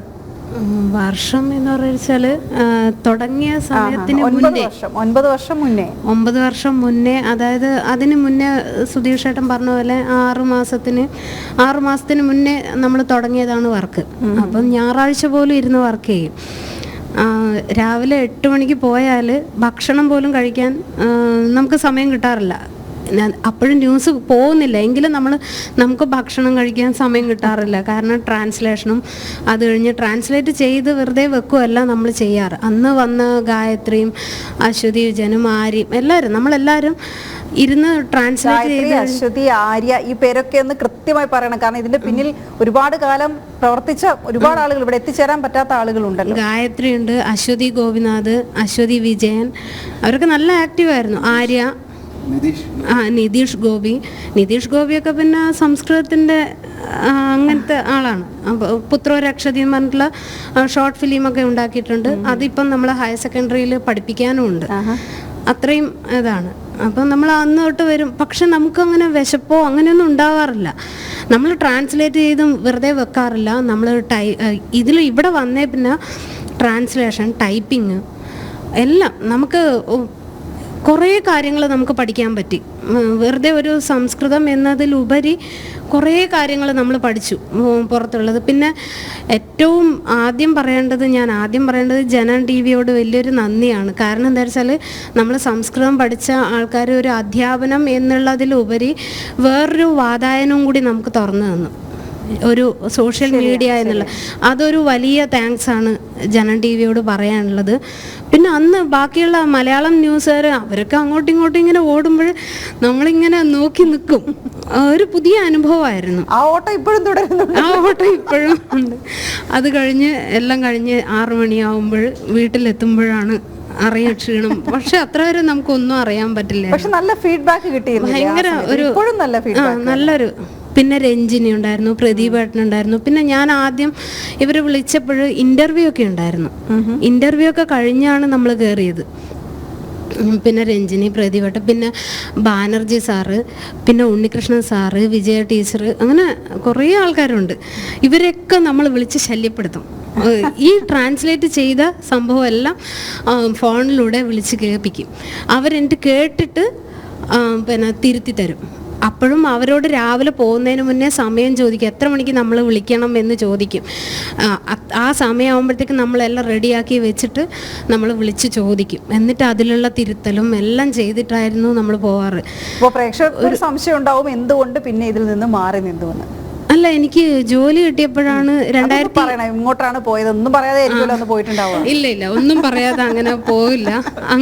അങ്ങനെ പോകുന്ന ആളല്ല. പ്രേക്ഷകരോട് പറഞ്ഞിട്ടാണോ പോയത്? അങ്ങനെ നമുക്ക് ന്യൂസ് ടൈമിൽ അങ്ങനെ പറയാൻ പറ്റില്ല. അല്ലെ അവർ ഫോളോ ചെയ്തുകൊണ്ടിരുന്ന ചില മുഖങ്ങൾ പെട്ടെന്ന് ടി-വിയിൽ നിന്ന് അപ്രത്യക്ഷമാകുമ്പോൾ അവരൊന്ന് സംശയിക്കും, അയ്യോ എന്ത് പറ്റി, എവിടെ പോയി എന്നറിയാൻ. അപ്പൊ പിന്നീട് വീണ്ടും വർഷങ്ങൾക്ക് ശേഷം പക്ഷെ അതും ഒരു വലിയൊരു നന്ദിയാണ്. കാരണം ഇങ്ങനെ ഒരു പിന്നെ ഒത്തുചേരൽ ഉണ്ടാവുന്ന ഞാൻ ഒരിക്കലും പ്രതീക്ഷിച്ചില്ല. നമ്മളൊക്കെ എന്താ പറയാ മറഞ്ഞുപോയ കഥാപാത്രങ്ങൾ എന്നേ ഞാനും വിചാരിച്ചുള്ളൂ. പക്ഷെ ഇങ്ങനെ ഒരു വന്നിരിക്കാൻ പറ്റില്ല. ഇന്ന് കാണുന്ന ഈ രൂപത്തിലേക്ക് എത്തിച്ചതിന് പിന്നിൽ നിങ്ങളൊക്കെ ഇല്ലേ? പിന്നെ അതിന് പിന്നീട് നമ്മളൊക്കെ മാറിയപ്പോൾ രശ്മി കുറേ കഷ്ടപ്പെട്ടു. രശ്മിയാണ് പിന്നെ കൊണ്ടുപോയത് രശ്മിയാണെന്ന് തോന്നുന്നു. ഞാൻ പിന്നീട് അറിഞ്ഞതും അപ്പോഴും ഞാൻ ഇടയ്ക്ക് രശ്മിനെ വിളിക്കാറുണ്ട്. അപ്പോഴും രശ്മിയാണ് അതിങ്ങനെ കഷ്ടപ്പെട്ടിട്ടായാലും. അന്ന് നമ്മൾ 8 മണിക്ക് വരുന്നത്. പിന്നെ വേറൊരു കാര്യം, രശ്മിക്ക് ഒരു ടെൻഷനോ ഒന്നുമില്ല. അവൾ 12 മണി 12:30 ചേച്ചി ഇപ്പൊ തീർക്കാന്നൊക്കെ പറയും. ഞാൻ പിന്നെ രശ്മി ഹെഡ് ചെയ്യുമ്പോൾ ബാക്കിയുള്ള പിള്ളേർക്ക് ആ ടെൻഷൻ എന്നാ എനിക്ക് തോന്നുന്നു. രശ്മിക്ക് ടെൻഷനൊന്നുമില്ല. രശ്മിൻ്റെ ആ ടെൻഷൻ കാണാതിരിക്കുമ്പോൾ തന്നെ ഒന്ന് കിടക്കും. നമ്മൾ പിന്നെ ടെൻഷൻ്റെ ആൾക്കാരാണ് നമ്മൾ. അപ്പം ആ ധൈര്യം തന്നത് നിതീഷ്, ശരത്തൊക്കെ എന്ന് പറഞ്ഞു കഴിഞ്ഞാൽ നമ്മളെ കൂട്ടത്തിൽ ചേച്ചി അതങ്ങനെ അവരൊക്കെ നല്ല അങ്ങ് തിരുപ്പതി അവിടെയൊക്കെ പഠിച്ചിട്ട് വന്നതുകൊണ്ട് നമ്മൾ പിന്നെ 5ാം ക്ലാസ് തൊട്ട് സംസ്കൃതം പഠിക്കുവാണ്. എങ്കിലും ഒരു ട്രാൻസ്ലേഷൻ പിന്നെ കുടുംബം അങ്ങനെയൊക്കെ ആയപ്പോൾ അങ്ങനെ അതിലോട്ട് ഇറങ്ങി അങ്ങ് ചെന്ന് ഇതാക്കാൻ പറ്റിയില്ല. ആ ഒരു ഇത് കുറവ് എനിക്കുണ്ടായിരുന്നു. പക്ഷെ അതൊക്കെ ഇവിടെ വന്നിട്ട് നമുക്ക് എന്ത് കുറവ്. വേറൊരു കാര്യം എന്താ വെച്ചാൽ നമ്മുടെ സംസ്കൃത കുടുംബത്തിലെ ആൾക്കാരുടെ ഒരു പ്രത്യേകത എന്താ വെച്ചാൽ മറ്റുള്ളവർക്കൊരു കുറവുണ്ടെങ്കിൽ അതൊരിക്കലും ഒരു കുറവായിട്ടല്ല, അവർ ഉയർത്തിക്കൊണ്ടുവരുവാണ് ചെയ്യുക. അല്ലാതെ ഒന്നും അറിയില്ല താഴ്ത്തിയിട അങ്ങനത്തെ ഒരു സ്വഭാവം നമ്മുടെ സംസ്കൃത കുടുംബത്തിൽ ആരെയും കണ്ടില്ല. അതൊരു പക്ഷെ ആ ഭാഷ നൽകുന്ന അതെനിക്ക് പഠിക്കുന്ന കാലം തൊട്ടേ തോന്നിയിട്ടുണ്ട്. ഞാനിപ്പോൾ പഠിപ്പിക്കുന്ന കുട്ടികളോടും പറയാറ് എന്താ വെച്ചാൽ നമ്മളൊന്ന് കുറച്ച് ആ ഭാഷേനെ സ്നേഹിച്ച ഇരട്ടി 100% നമുക്ക് ഇങ്ങോട്ട് തരുന്ന എന്തോ ഒരു വ്യക്തി എന്നുള്ള പോലെയാണ് എനിക്ക് തോന്നാറ്. ഇങ്ങോട്ട് നമുക്ക് തരും ആ ഒരു ഫീലിംഗ് എനിക്ക് എപ്പോഴും തോന്നാറുണ്ട്. അതായത് ഈ ലൂസ് സ്റ്റോക്ക് ഇല്ലാത്ത മൈക്കൊണ്ടല്ലോ, ഒരു ലൂസ് സ്റ്റോക്ക് ഇല്ലാത്ത ഒരു ഭാഷയാണോ സംസ്കൃതം? എനിക്ക് ഈ സംസ്കൃത ഭാഷയെ സംബന്ധിച്ചിടത്തോളം അതിന് കൂടുതൽ പദസമ്പത്ത് ഉണ്ടാക്കുന്നതിൽ അനന്തമായ സാധ്യതകളുണ്ടെന്ന് ഞാൻ കേട്ടിട്ടുണ്ട്. അപ്പോൾ ഈ വാർത്താ രൂപത്തിലേക്ക് ഇത് മാറുമ്പോഴും പുതിയ പദങ്ങൾ അല്ലെങ്കിൽ ആ പദങ്ങൾ എങ്ങനെ ഉപയോഗിക്കണം, ആ പദങ്ങൾക്ക് എന്തൊക്കെ അർത്ഥങ്ങൾ ഉണ്ടാകും വാർത്തകളിൽ ഉപയോഗിക്കപ്പെടുമ്പോൾ, അങ്ങനെയൊക്കെയുള്ള ഒരു റിസർച്ച് കൂടി സത്യത്തിൽ നിങ്ങൾ നടത്തിയിട്ടില്ലേ ആ സമയത്ത്? ഏറ്റവും ശക്തമായ വ്യാകരണമുള്ള ഭാഷ സംസ്കൃതമാണ്. അതുകൊണ്ട് തന്നെ ഏത് ശബ്ദങ്ങൾക്ക് വേണമെങ്കിലും സാധുത്വ ശബ്ദങ്ങൾ നമുക്ക് വ്യാകരണത്തിലൂടെ നിർമ്മിക്കാൻ സാധിക്കും. അങ്ങനെ ആധുനികമായിട്ട് വരുന്ന എല്ലാ ടെക്നോളജിയിലൊക്കെ വരുന്ന ഇപ്പോൾ ക്യാമറ അല്ലെങ്കിൽ ഇങ്ങനെയുള്ള ശബ്ദങ്ങളൊക്കെ തന്നെ ആധുനികമാണ്. ഇതെല്ലാം തന്നെ ഈ ഭാഷയുടെ വ്യാകരണ നിയമവും എല്ലാം ഉപയോഗിച്ചുകൊണ്ട് നമുക്ക് പുതിയതായിട്ട് നിർമ്മിക്കാൻ സാധിക്കുന്നു. അതാണ് ഭാഷയുടെ ഏറ്റവും വലിയൊരു വിജയം എന്ന് പറയുന്നത്. നിത്യജീവിതത്തിൽ ഒരു തുടക്കവും ഒടുക്കവും ഉണ്ടല്ലോ നമ്മുടെ വാർത്താ സംസ്കൃതത്തിന് അവതരിപ്പിക്കുന്നതിന് തുടക്കവും ഒടുക്കവും. ഞാൻ നേരത്തെ പറഞ്ഞല്ലോ ആകാശവാണി വാർത്തയുടെ തുടക്കവും ഒടുക്കവും ഇതി വാർത്താഹ, അത്ര ഞങ്ങൾക്ക് അറിയൂ. അപ്പോൾ ഇതെങ്ങനെ ആയിരിക്കണം, ആ ഒരു ഫോർമാറ്റ് എങ്ങനെയാണ് ആ ഒരു പദസമ്പത്ത് കൊണ്ടുവന്നത്, ആ ഒരു രീതി കൊണ്ടുവന്നത്? ഇതിൽ വാർത്താ സംസ്കൃതം എന്ന പേര് തന്നെ ഇടുന്ന സമയത്ത് ചിന്തിച്ചിട്ടാണ് ഇട്ടത്. അപ്പോൾ ആലോചിച്ച് നോക്കിയപ്പോൾ വാർത്താ സംസ്കൃതം പ്രതി സ്വാഗതം എന്ന് പറയാനുള്ളൊരു സാരല്യത്തിന് വേണ്ടിയിട്ടാണ് ചെയ്തത്. ആദ്യം സംസ്കൃത വാർത്ത അങ്ങനെ പല പേരുകൾ ചിന്തിച്ചു. അപ്പോൾ സംസ്കൃത വാർത്താം പ്രതി സ്വാഗതം എന്ന് പറയുമ്പോൾ ഒരു സുഖമില്ലാത്തത് കൊണ്ട് അതേ അർത്ഥം തന്നെ വരുന്ന രീതിയിൽ വാർത്താ സംസ്കൃതം, വാർത്തയാ സഹ സംസ്കൃതം എന്ന അർത്ഥത്തിൽ ആണ് ഈ വാർത്താ സംസ്കൃതം എന്ന പേര് തന്നെ നൽകിയിരുന്നത്. അന്ന് ഈ ജനത്തിലുള്ള മറ്റു വാർത്തകൾ ഏകദേശം വാർത്താ നേരം ഇങ്ങനെയുള്ള പേരുകളായതുകൊണ്ട് ഇതേപോലെ തന്നെ വാർത്താ സംസ്കൃതം എന്ന പേരൂടെ നൽകുകയാണ് ചെയ്തത്. പിന്നെ ഈ നമസ്കാരം പറഞ്ഞ് അല്ലെങ്കിൽ നമസ്തേ പറഞ്ഞ് നമ്മൾ വാർത്ത കൺക്ലൂഡ് ചെയ്യുന്നുണ്ടല്ലോ, അപ്പോൾ ആ ഭാഗത്തൊക്കെയും എങ്ങനെ ഒരു ഔപചാരികത ഉണ്ടാകുമോ ഈ ഭാഷയ്ക്ക് എപ്പോഴും? അത് സാധാരണ നമുക്ക് ആകാശവാണിയിൽ ഇത്രയും കേട്ട് പരിചയമുള്ള ഇതി വാർത്താഹ എന്നുള്ളതിൽ നിന്നൊരു വ്യത്യസ്തത വേണമെന്നുള്ള ഉദ്ദേശം അത് തന്നെയായിരുന്നു എല്ലാവരും കേട്ടുകൊണ്ടിരുന്നത്. പറയാൻ പറ്റുള്ളായിരുന്നു എന്നാണ് ഈ ജനത്തിലെ സംസ്കൃത വാർത്ത കേട്ട് തുടങ്ങുന്ന കാലത്താണ് ഇങ്ങനെ അല്ലാതെയും പറയാൻ പറ്റും, പക്ഷെ പറയുന്നതിന്റെ അർത്ഥം ഇത് തന്നെയായിരിക്കും. എല്ലാം കഴിഞ്ഞു നമസ്തേ, എല്ലാം വ്യത്യസ്തത വേണമെന്ന ഒരു ഉദ്ദേശത്തിലാണ് അങ്ങനെ തന്നെ കൊണ്ടുപോയത്. അല്ലെങ്കിൽ എപ്പോഴും സംസ്കൃതം എന്ന് കേട്ടാൽ എന്നും പറയും ഈ ആകാശവാണി. അപ്പം അതിൽ നിന്നൊക്കെ ഒരു മാറ്റം വരണമെന്നൊരു ഉദ്ദേശത്തോടു കൂടെ തന്നെയാണ് ഈ ഒരു രീതിയിലേക്ക് അന്ന് മാറ്റാൻ എന്നാ ഉണ്ടായിരുന്നു. പിന്നെ സഹധർമ്മിണിയെ കൂടി ഇനി പരിചയപ്പെടുത്തിക്കോളൂ. ലിജിഷ. പേര് ലിജിഷ. ഞാൻ ഒരു 2016 ഒക്കെ ആയപ്പോഴാണ് സംസ്കൃത വാർത്തയിലേക്ക് വന്നത്. 15 സ്റ്റാർട്ടിങ് ടൈമിലായിട്ട് ഇങ്ങനെ പറയായിരുന്നു സംസ്കൃതം വാർത്ത തുടങ്ങുന്നുണ്ട്. അപ്പോൾ ആ സമയത്ത് ഞാൻ പ്രഗ്നൻ്റ് ആയിരുന്നു. അപ്പോൾ ആ ടൈമിലൊന്നും എനിക്ക് ഇങ്ങോട്ട് വരാൻ പറ്റില്ല. ഇന്ന് എൻ്റെ മോളുടെ 9ാമത്തെ പിറന്നാളും കൂടിയാണ്. 9ാം പിറന്നാൾ നമ്മുടെ വാർത്തയുടെ 9ാം പിറന്നാളിൻ്റെ അന്ന് തന്നെയാണ്. അത് കൊള്ളാം. അത് കഴിഞ്ഞ് ഒരു 16 ഒക്കെ ആയപ്പോഴാണ് ഞാൻ 2016 അങ്ങോട്ട് വന്നത്. ശരത്തൊക്കെ ആയിരുന്നു അന്ന് എനിക്ക് കൂടെ ഉണ്ടായിരുന്നത്. ശരത്ത്, അശ്വതി ചേച്ചി, അശ്വതി വിജയൻ എന്നാണ് പേര്. അവരൊക്കെ ആയിരുന്നു കൂടെ സപ്പോർട്ടായിട്ട് നിന്നത്. ശരിക്കും ഫസ്റ്റ് വാർത്ത വായിക്കുന്ന സമയത്ത് അതൊക്കെ ഒരു സത്യം പറഞ്ഞാൽ വല്ലാത്തൊരു അനുഭവമാണ്. നമ്മൾ ഒരുപാട് ആഗ്രഹിച്ച ഭാഷയിൽ നമ്മൾ ഈ ഒരു വാർത്ത വായിക്കുക എന്നൊക്കെ പറയാൻ നമ്മൾ ചെറുത് മുതലെങ്ങനെ ടി വിയിലൊക്കെ കാണുമ്പോൾ പഠിക്കുന്ന ആ ഭാഷയിൽ നിന്ന് ഒരിക്കലും നമ്മൾ ഇങ്ങനെ ഒരു ജോലി ചെയ്യുമെന്ന് പ്രതീക്ഷിക്കാതിരുന്നിടത്ത് നമുക്കൊരു അവസരം കിട്ടുക, അത് ജനം ടി വിയിലൂടെ അങ്ങനെ വാർത്ത അവതരിപ്പിക്കാൻ കഴിയുക സ്വപ്നം കാണാത്തൊരു കാര്യമാണ്. പക്ഷെ അത് സാധിച്ച് ശരിക്കും ജനം ടി വിയോട് അത് നന്ദി പറഞ്ഞേ പറ്റൂ. ഇങ്ങനെ ഒരു മേഖല സംസ്കൃതത്തിന് തന്നത്. ഇപ്പൊ ലിജിഷ എന്ത് ചെയ്യുന്നു? ഞാനിപ്പോൾ PhD ആണ്. PhD പിന്നെ സംസ്കൃതം ഗസ്റ്റൊക്കെ ആയിട്ട് വർക്ക് ചെയ്യായിരുന്നു. അങ്ങനെയാണ് ഈ ഇപ്പം ഫീൽഡിൽ നിന്ന് ഈ സംസ്കൃതം വാർത്തയെന്ന് കുറച്ചൊന്ന് പ്രേക്ഷകരുടെ മനസ്സിൽ തോന്നുന്ന സംശയങ്ങളാണ് ഞാൻ ചോദിക്കുന്നത്. ഞാൻ നേരത്തെ പറഞ്ഞ പോലെ എവിടെ പോയി ഇവരൊക്കെ എന്നുള്ളതിന്. ശരത് പറയൂ, എവിടെയായിരുന്നു ഇത്ര നാൾ? നമസ്തേ, മമ നാമ ശരത് മിത്രൻ. അഹം പട്ടം കേന്ദ്രീയ വിദ്യാലയസ്യ സംസ്കൃത അധ്യാപക. എനിക്ക് മനസ്സിലായി. ഇത്രയുള്ളൂ സംസ്കൃതം. പട്ടം കേന്ദ്രീയ വിദ്യാലയത്തിലെ അധ്യാപകനാണ് ഇപ്പോൾ. ഓക്കെ. അല്ല, ഈ ഒരു തിരിച്ചറിവ് എല്ലാവർക്കും ഉണ്ടാവണം. അത് തന്നെയാണ് നമ്മുടെ വാർത്താ സംസ്കൃതത്തിന്റെ മുഖ്യമായിട്ടുള്ള ലക്ഷ്യം. സംസ്കൃതം എന്ന് പറയുന്നത് നമ്മളിൽ നിന്ന് അന്യമായിട്ടുള്ളതല്ല, നമ്മുടെ ഉള്ളിൽ തന്നെ ഉള്ളതാണ്. നമ്മളെല്ലാവരും ഇപ്പോൾ മാഡം പറയുമ്പോൾ തന്നെ അതിൽ ഒരുവിധം വാക്ക് എന്ന് പറയുന്ന ആ ശബ്ദം പോലും സംസ്കൃതത്തിൽ നിന്നുള്ളതാണെന്ന് പറഞ്ഞു. അപ്പോൾ ഇതെല്ലാവരും ഒന്ന് തിരിച്ചറിയുക എന്നുള്ളതാണ് നമ്മുടെ എല്ലാവരുടെയും ലക്ഷ്യം. ശരത്ത് അധ്യാപനത്തിൽ മാത്രം ഒതുങ്ങി നിൽക്കുന്ന ആളല്ല സംസ്കൃതത്തിന്റെ ഒരു ഇതിൽ, അല്ലേ? ചെറിയ ചെറിയ ശ്രമങ്ങള്.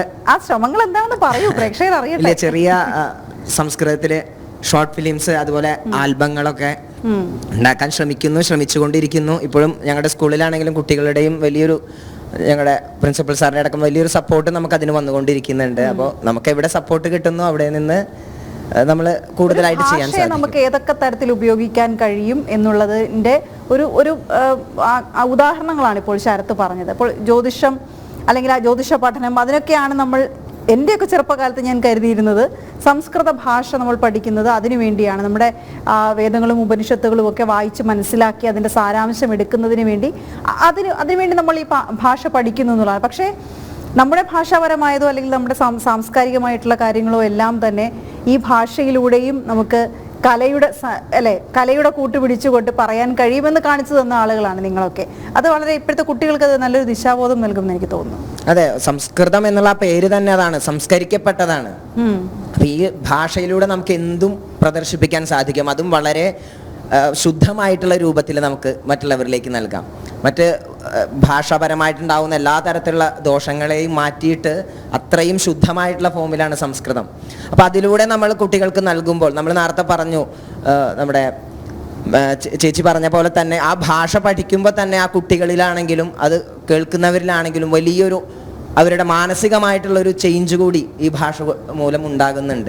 കുട്ടികളുടെ റെസ്പോൺസ് എങ്ങനെയാണ്? ഈ സംസ്കൃതം പഠിക്കാൻ സെലക്ട് ചെയ്യുന്ന കുട്ടികളുണ്ടല്ലോ, സ്കൂളിലെ കുട്ടികൾ, അവരുടെ റെസ്പോൺസ് എങ്ങനെയാണ്? അവരെന്തുകൊണ്ട് സംസ്കൃത ഭാഷ തിരഞ്ഞെടുക്കുന്നു? ഞാൻ കേട്ടിട്ടുണ്ട് ചില കുട്ടികളൊക്കെ പറയുന്നത് മാർക്ക് കിട്ടാൻ എളുപ്പമാണെന്നൊക്കെ. ഞാൻ പഠിക്കുന്ന സമയത്ത് അങ്ങനെ പറഞ്ഞ് ഈ സംസ്കൃതത്തിലേക്ക് മാറിപ്പോയ കുറച്ച് കുട്ടികളുണ്ട്. അതേസമയം ഇത് ഈ ഭാഷ, അതിനോടുള്ള സ്നേഹം, ഇപ്പം നിത്യയൊക്കെ സൂചിപ്പിച്ചതുപോലെ ഈ ഭാഷ പഠിക്കാൻ വേണ്ടി തന്നെ ഈ ഭാഷ സെലക്ട് ചെയ്യുന്ന ആളുകളും ഉണ്ടാവും. എന്താണ് അവരുടെ റെസ്പോൺസ് ഇന്നത്തെ കാലത്ത്? ഈ പറഞ്ഞ പോലെ തന്നെ രണ്ട് തരത്തിലുള്ള കുട്ടികളുണ്ട്.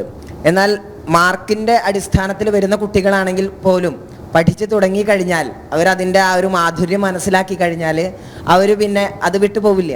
അവർക്ക് അതിൻ്റെ ആ ടേസ്റ്റ്, അതാണ് നമ്മൾ ഇപ്പോൾ എന്തൊക്കെ പറഞ്ഞാലും ആധുനികമായിട്ടുള്ളൊരു കാലഘട്ടമാണ്.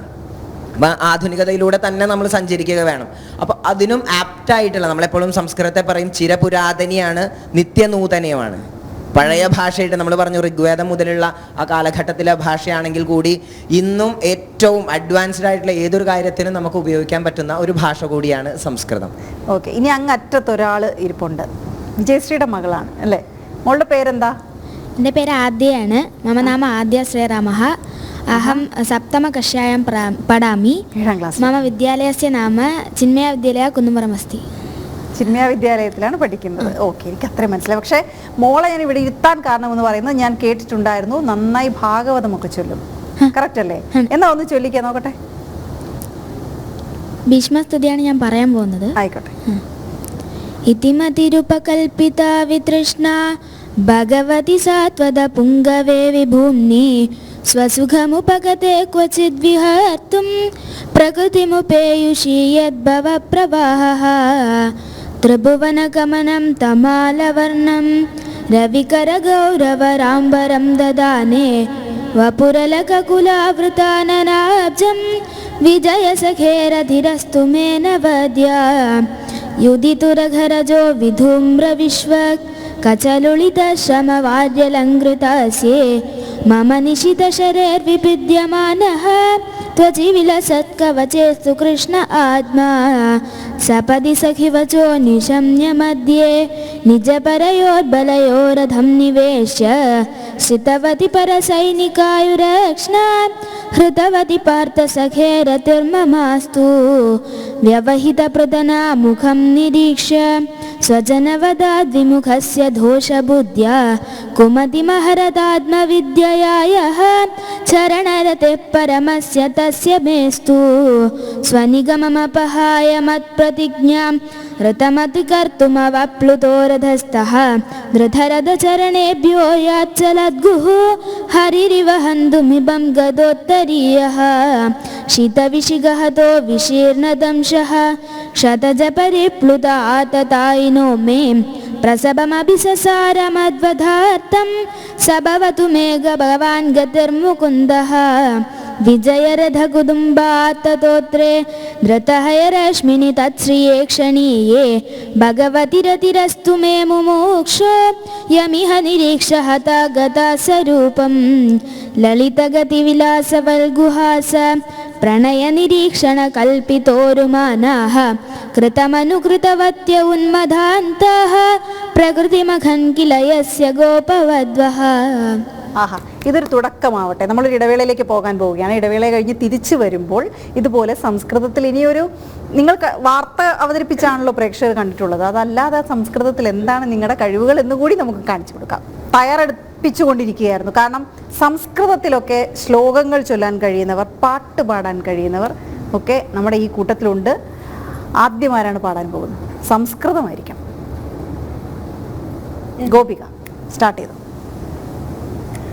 ആർഷഭാരതി നിജരാഷ്ട്രഭാരതി മുനിജന പരിലാളിതാമാർഷഭാരതി വയമുപാസ്മഹേ ഇമാമുപാസ്മഹേ സർവശക്തിദായിനി ഇമാമുപാസ്മഹേ മാതരം വന്ദേ ഭാരതി മാതരം വന്ദേ രാഷ്ട്രഭാരതി ആർഷഭാരതി നിജരാഷ്ട്രഭാരതി മുനിജന പരിലാളിതാമാർഷഭാരതി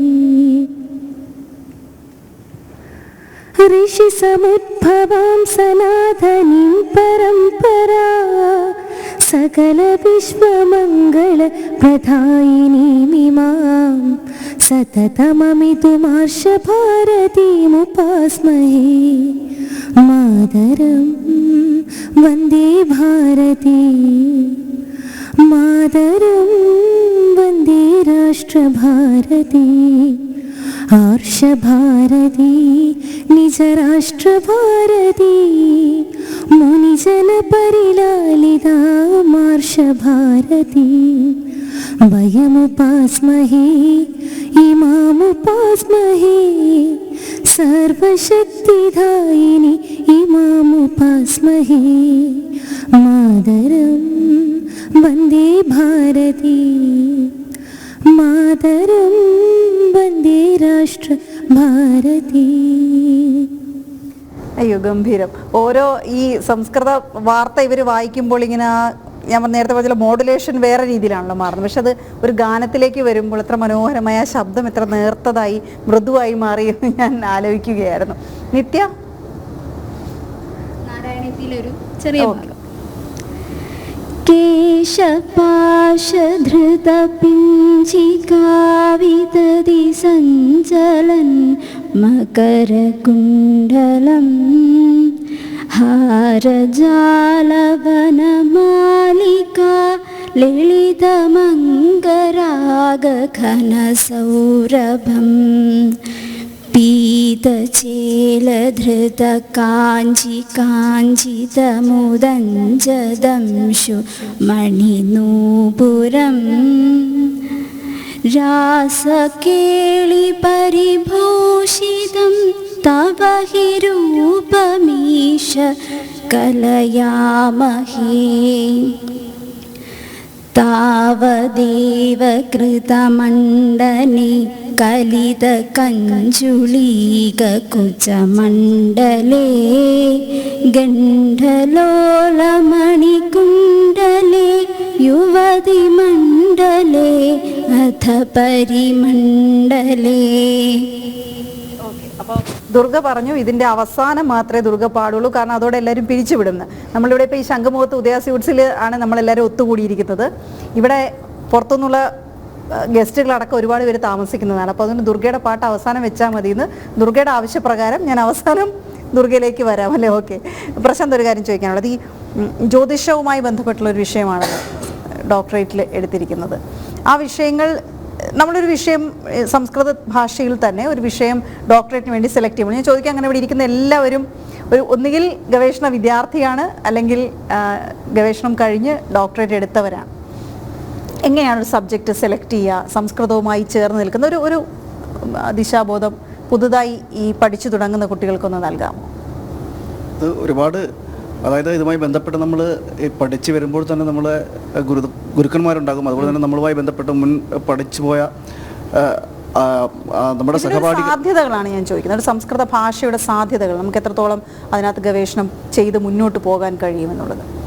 ഭാഷയുടെ സാധ്യതകൾ, അതെ, നമ്മുടെ ഈ ആധുനിക കാലത്ത് സംസ്കൃത ഭാഷ പോലൊരു ഭാഷ അതിൽ കൂടുതലായി റിസർച്ച് ചെയ്ത് എങ്ങനെയാണ് നമ്മുടെ പുരോഗമന കാലത്ത് സംസ്കൃത ഭാഷയെ നമ്മുടെ കൂടെ ചേർത്ത് നിർത്തേണ്ടത്, നമുക്ക് ഏതൊക്കെ തരത്തിൽ അങ്ങനെ മുന്നോട്ട് പോകാൻ കഴിയും? ഒരുപാട് ഈ ഭാഷയിലെ ഗവേഷണം എന്ന് പറയുമ്പോൾ ഒരുപാട് വിഷയങ്ങളുണ്ട്. ഞാനെടുത്തത് ജ്യോതിഷമാണ്. പക്ഷേ നമ്മൾ ജ്യോതിഷം എന്ന് പറയുമ്പോൾ തന്നെ നമുക്കറിയാം ഇപ്പോഴത്തെ ഒരു ആധുനിക കാലത്ത് അതിൻ്റെ ഒരു ശാസ്ത്രീയതയെ ചോദ്യം ചെയ്തൊരു കാലം കൂടിയാണ്. അപ്പം ആ സമയത്താണ് നമ്മളിത് എടുത്തിരിക്കുന്നതെന്ന് കൂടി അതിൻ്റെ ഒരു പ്രത്യേകത കൂടിയാണത്. അതായത് ജ്യോതിഷം ഈ കോളേജിൽ പഠിക്കുകയും അതുപോലെ തന്നെ ഇതിനെ ഗവേഷണം നടത്തുന്ന ഒരുപാട് പേരുണ്ട്. അതായത് നമ്മളൊക്കെ നടത്തിയിരിക്കുന്ന ഹോറോസ്കോപ്പ് വെച്ചിട്ടാണ് അതിൻ്റെ ഒരു അനലൈസ് അങ്ങനെയാണ്. ഇപ്പോൾ ഒരാളുടെ ജാതകം എടുത്തു വെച്ച് ആ ജാതകം കൂടി അനലൈസ് ചെയ്തുകൊണ്ടാണ് നമ്മൾ ഈ റിസർച്ച് നടത്തിയിരിക്കുന്നത്. അപ്പം നമ്മൾ ആ റിസൾട്ടിൻ്റെ ഒരു അവസാനം എന്ന് പറയുന്നതിൽ ഏകദേശം നമ്മൾ പറയുന്നതൊക്കെ അതുപോലെ തന്നെ ഈ ആളുകൾക്ക് സംഭവിച്ചു എന്നതുകൂടി അതിൻ്റെ കൂടി അടിസ്ഥാനം കൂടി നമ്മൾ പ്രമാണമായിട്ട് വെച്ചുകൊണ്ടാണ് ഈ റിസർച്ച് തീസിസ് സബ്മിറ്റ് ചെയ്യുക തന്നെ ചെയ്യുന്നത്. നിങ്ങൾ രണ്ടുപേരും തിരുപ്പതി, ഞങ്ങൾ ഒരുമിച്ച് പഠിച്ചവരാണ്. വേറെ ആരൊക്കെയുണ്ട്? തിരുപ്പതി സുധീഷേട്ടനുണ്ട്. ഓക്കെ, അവിടെ ഈ സംസ്കൃതമാണ് മാധ്യമം അല്ലേ, പഠന മാധ്യമം. ഓക്കെ, അത് എത്രത്തോളം കോൺഫിഡൻസ് നൽകും നമുക്ക് അങ്ങനെ അവിടെ പോയൊരു അത്രയും നന്നായി പഠിക്കാൻ കഴിയും? ചില കുട്ടികൾ പറയാറുണ്ടല്ലോ മലയാളം ഇംഗ്ലീഷിൽ പഠിപ്പിക്കുന്ന ടീച്ചേഴ്സുണ്ട്, ഇംഗ്ലീഷ് മലയാളത്തിൽ പഠിപ്പിക്കുന്ന ടീച്ചേഴ്സുണ്ടെന്നൊക്കെ. പക്ഷേ സംസ്കൃത ഭാഷ സാധാരണ സംസാരിക്കുമ്പോൾ പോലും അത് സംസ്കൃത ഭാഷയിൽ തന്നെ സംസ്കൃതമാധ്യമേന പഠനീയം ഇതി അസ്മാകം ആഗ്രഹः. സർവത്ര സംസ്കൃതശിക്ഷണം സംസ്കൃതമാധ്യമേന ഭവതി. ഇംഗ്ലീഷ് പഠനം ഇംഗ്ലീഷ് മാധ്യമേന, ഹിന്ദി മാധ്യമേന, മലയാളം മാധ്യമേന. एवं संस्कृतं संस्कृतमाध्यमेन पठति चेत् संस्कृतस्य विकासः भवति. अतः सर्वेषां पुरतः निवेदनं, ये संस्कृतं पठन्ति ते संस्कृतमाध्यमेन एव पठन्तु इति. तिरुपतिविश्वविद्यालये सर्वं भारतस्य विभिन्नस्थानेभ्यः छात्राः आगच्छन्ति, विभिन्नभाषायुक्तजनाः. अतः तत्र संस्कृतमाध्यमेन एव साध्यं भवति. സത്യം പറയട്ടെ, ഈ പറഞ്ഞൊക്കെ എനിക്ക് മനസ്സിലായി. കാരണം ഇപ്പോൾ സംസ്കൃത അധ്യയനത്തെ പറ്റി ഇപ്പോൾ ചോദിച്ചല്ലോ, ഇദ്ദേഹത്തിൻ്റെ PhD ജ്യോതിഷത്തിലാണ്. ഇപ്പം ജ്യോതിഷത്തിനെ പറഞ്ഞ പോലെ ഇന്നത്തെ കാലത്ത് വളരെയധികം പല രീതിയിലും വിമർശിക്കപ്പെടുന്നതാണ്. ജ്യോതിഷത്തിനെ തള്ളിപ്പറയുകയാണെങ്കിൽ ഗണിതത്തിനെ തള്ളിപ്പറയേണ്ടി വരും, അതിൽ യാതൊരു സംശയവുമില്ല. കാരണം പൂർണ്ണമായും ഗണിതത്തിൽ അധിഷ്ഠിതമായിട്ടൊരു ശാസ്ത്രം തന്നെയാണ് ജ്യോതിഷം. ഇപ്പോൾ സംസ്കൃത പഠന സാധ്യതകൾ ഗണിതശാസ്ത്രം തന്നെയാണ് ജ്യോതിഷത്തിന്റെ. അപ്പോൾ സംസ്കൃത പഠനത്തിനെ പറ്റി ഇപ്പോൾ ചോദിച്ച ഒരു വേളയിൽ നമുക്ക് ഏകദേശം 16 വിശ്വവിദ്യാലയങ്ങൾ അല്ലെങ്കിൽ സർവകലാശാലകളാണ് ഇന്ത്യയിലുള്ളത്. അതിൽ തന്നെ ഡൽഹിയിലുള്ള സെൻട്രൽ സാൻസ്ക്രിറ്റ് യൂണിവേഴ്സിറ്റിക്ക് 12 ക്യാമ്പസുകളുണ്ട് പല സംസ്ഥാനങ്ങളിലായിട്ട്. അപ്പോൾ അത്രയധികം കുട്ടികൾ ഇതിൽ പഠിക്കുന്നുണ്ട്, ആൾക്കാർ ഗവേഷണം നടത്തുന്നുണ്ട്. മാത്രമല്ല ഈ താളിയോല അതുപോലെയുള്ള കാര്യങ്ങളൊക്കെ ഗവേഷണങ്ങളും അങ്ങനെയുള്ള കാര്യങ്ങളെല്ലാം ധാരാളം നടക്കുന്നുണ്ട്. സ്കൂളുകളിൽ സംസ്കൃതം നടക്കുന്നുണ്ട്. സംസ്കൃതത്തിൻ്റെ ജോലി സാധ്യതകളെ പറ്റി ചോദിക്കുകയാണെങ്കിൽ അധ്യാപനം മാത്രമല്ല ജോലി സാധ്യത. ഞാൻ എൻ്റെ PhD കഴിഞ്ഞതിന് ശേഷം 5 വർഷം ഒരു ഡിജിറ്റൽ ലൈബ്രറി പ്രോജക്റ്റിൻ്റെ ഭാഗമായിട്ട് പ്രവർത്തിച്ച ആളാണ്. അതുപോലെ തന്നെ ലേഖനം, എഴുത്തിന് സാധ്യതകളുണ്ട്, പുതിയ പബ്ലിക്കേഷൻസിന് സാധ്യതയുണ്ട്. പക്ഷേ ഈ ഒരു ഫീൽഡിലേക്ക് കുട്ടികളെ നമ്മൾ എത്തിക്കുമ്പോൾ, അത് ഏത് ഫീൽഡായാലും നമുക്കറിയാമല്ലോ, ഇന്നത്തെ കാലത്ത് എഞ്ചിനീയറിങ് അല്ലെങ്കിൽ ഇങ്ങനെയുള്ള കാര്യങ്ങൾക്കാണ് ആൾക്കാരെ നമ്മൾ ജോലി കാണിച്ചു കൊടുത്താലേ പഠിക്കും. അങ്ങനെയുണ്ടോ? അല്ലാതെ ആരും പഠിക്കാൻ വരില്ല. അപ്പോൾ പഠിക്കാൻ വരണമെങ്കിൽ ജോലി കാണിച്ചു കൊടുക്കണം. അപ്പോൾ അങ്ങനെയുള്ള ഒരു കാലഘട്ടത്തിൽ പ്രത്യേകിച്ച് സംസ്കൃതം പോലെ ഒരു ഭാഷ ഇത്രയധികം സ്ഥലങ്ങളിൽ പഠിപ്പിക്കപ്പെടുന്നു എന്നുള്ളത് ഒരുപക്ഷെ പലർക്കും പുതിയ അറിവായിരിക്കാം. സ്കൂളുകളിലുണ്ടെന്ന് പലർക്കും അറിയാം. പക്ഷേ ഇത്രയും വലിയ സർവകലാശാല ലെവലിൽ ഇതുപോലെ പഠനങ്ങൾ ധാരാളം സ്ഥലങ്ങളിൽ നടക്കുന്നുണ്ട്. എനിക്ക് തോന്നുന്നു വളരെ നല്ല ആത്മവിശ്വാസം ഒരുപക്ഷെ നമ്മുടെ പ്രേക്ഷകർക്കും വന്നിട്ടുണ്ടാവുമായിരിക്കും. കാരണം നിങ്ങൾ ഈ പറഞ്ഞ ഇത്രയും പേരും ഇപ്പോൾ ഏത് തലത്തിലാണ് നിൽക്കുന്നത് എന്നുള്ളതിൻ്റെ ഒരു ചെറിയ രൂപം അവർക്ക് ഇപ്പോൾ കിട്ടിക്കഴിഞ്ഞാൽ വളരെ വിശദമായിട്ട് നമുക്ക് പോകാൻ കഴിഞ്ഞിട്ടില്ല. എനിക്ക് തോന്നുന്നു ശ്രുതിയൊക്കെ അവിടെ മിണ്ടാതിരിക്കുകയാണ്. ആറ്റ് തുടങ്ങിയ സമയം മുതൽ പലപ്പോഴായും പറഞ്ഞൊരു പേരാണ് സംസ്കൃത ഭാരതി. ഒന്ന് വിശദമാക്കാമോ? കാരണം ഈ മേഖലയിലേക്ക് ഈ ഭാഷയെ കൂടുതൽ അറിയാൻ ആഗ്രഹിക്കുന്ന കുട്ടികൾ പലരും ഉണ്ടാകും, പറയാമോ അത്? സംസ്കൃതം എന്നത് ഒരു ഭാഷ എന്നതിലുപരി ഒരു ജീവന ശിക്ഷണം കൂടെയാണ്. അപ്പോൾ എല്ലാവരും സംസ്കൃതം പഠിക്കുക എന്ന ഉദ്ദേശത്തോടു കൂടി എല്ലാവരെയും സംസ്കൃതത്തിൽ സരളമായി സംസ്കൃതം പഠിപ്പിക്കുക എന്ന ഉദ്ദേശമാണ് സംസ്കൃത ഭാരതി ചെയ്യുന്നത്. സംഭാഷണത്തിലൂടെ സംസ്കൃത ശാസ്ത്രത്തിലേക്ക് എത്തുക, സംഭാഷണതഃ ശാസ്ത്രപര്യന്തം. അതിനായിട്ട് മുഖ്യമായിട്ട് ചെയ്യുന്ന കാര്യം 10 ദിവസം 2 മണിക്കൂർ വീതം ഉപയോഗിച്ച് സംസ്കൃത സംഭാഷണ ശിബിരങ്ങൾ നടത്തുന്നു. ആ 10 ദിവസം കൃത്യമായിട്ട് സംഭാഷണ ക്ലാസ്സിൽ ഇരുന്ന് കഴിഞ്ഞാൽ സംസ്കൃതം ജീവിതത്തിൽ ഇന്നേ വരെ പഠിക്കാത്ത ഒരാൾക്ക് പോലും സംസ്കൃതത്തിൽ വളരെ നല്ല രീതിയിൽ സംസാരിക്കാൻ സാധിക്കും. അതാണ് ആ സംസ്കൃത സംഭാഷണ ശിബിരത്തിൻ്റെ പ്രത്യേകത, അതിൻ്റെ വൈശിഷ്ട്യം. അത്രയും വിശിഷ്ടമായൊരു പദ്ധതിയാണത്. അതിൽ പങ്കെടുത്താൽ മാത്രമാണ് അത് നമുക്ക് എന്താണെന്ന് മനസ്സിലാകും. അതിൽ പങ്കെടുക്കാൻ എന്താണ് ചെയ്യേണ്ടത്? അതുകൂടി എല്ലാ ജില്ലകളിൽ, ഭാരതം മുഴുവൻ അല്ല, പുറത്ത് വിദേശ രാജ്യങ്ങളിലടക്കം ഇന്ന് സംസ്കൃത ഭാരതി പ്രവർത്തനമുണ്ട്. തിരുവനന്തപുരത്തുണ്ട്, അങ്ങനെ എല്ലാ സ്ഥലങ്ങളിലുമുണ്ട്. എല്ലാ ജില്ലകളിലും സംസ്കൃത ഭാരതി കാര്യകർത്താക്കളുണ്ട്. അവരെ സമ്പർക്കം ചെയ്യുകയാണെങ്കിൽ നമ്മുടെ സ്ഥലത്ത് സംസ്കൃത സംഭാഷണ ശിബിരങ്ങൾ നമുക്ക് നടത്താൻ സാധിക്കും. 10 ദിവസം കൊണ്ട് വളരെ ഭംഗിയായി സംസ്കൃതത്തിൽ പഠിക്കാനും അതിലൂടെ അതിൻ്റെ സംസ്കൃത ആഭിമുഖ്യം ഉണ്ടാക്കാനും സംസ്കൃതം എന്താണെന്ന് മനസ്സിലാക്കാനും സാധിക്കും. അതിനുവേണ്ടി എല്ലാവരോടും ഒരു നിവേദനം, സംസ്കൃതം എല്ലാവരും പഠിക്കുക. അതെ, തീർച്ചയായിട്ടും എല്ലാവരും കുറച്ചെങ്കിലും അത് പഠിച്ചിരിക്കണം, അറിഞ്ഞിരിക്കണം എന്നുള്ളതല്ലേ. ഏതായാലും നമ്മുടെ സമയം നമുക്ക് അനുവദിച്ച 1 മണിക്കൂർ സമയം കഴിഞ്ഞു പോയി, നിങ്ങളാരും അറിഞ്ഞില്ലല്ലോ. ഏതായാലും നമുക്ക് ഈ ഉദയ സ്വീറ്റ്സിലുള്ള ആളുകളെയൊക്കെ ഞെട്ടിച്ചുകൊണ്ട് ദുർഗയുടെ ഒരു ഗാനം കൂടിയാകാം. ഞാനൊരു കാര്യം കൂടെ പറയാൻ വിട്ടുപോയി. ഈ സംസ്കൃതം വാർത്ത ചെയ്യുമ്പോൾ അതിൻ്റെ പിന്നിൽ എൻ്റെ ഹസ്ബൻഡ് സഹായിക്കുന്നുണ്ട് കുറച്ചൊക്കെ. നേരത്തെ അത് വിജയശ്രീ ഇടയ്ക്ക് സൂചിപ്പിച്ചു. ഓക്കെ.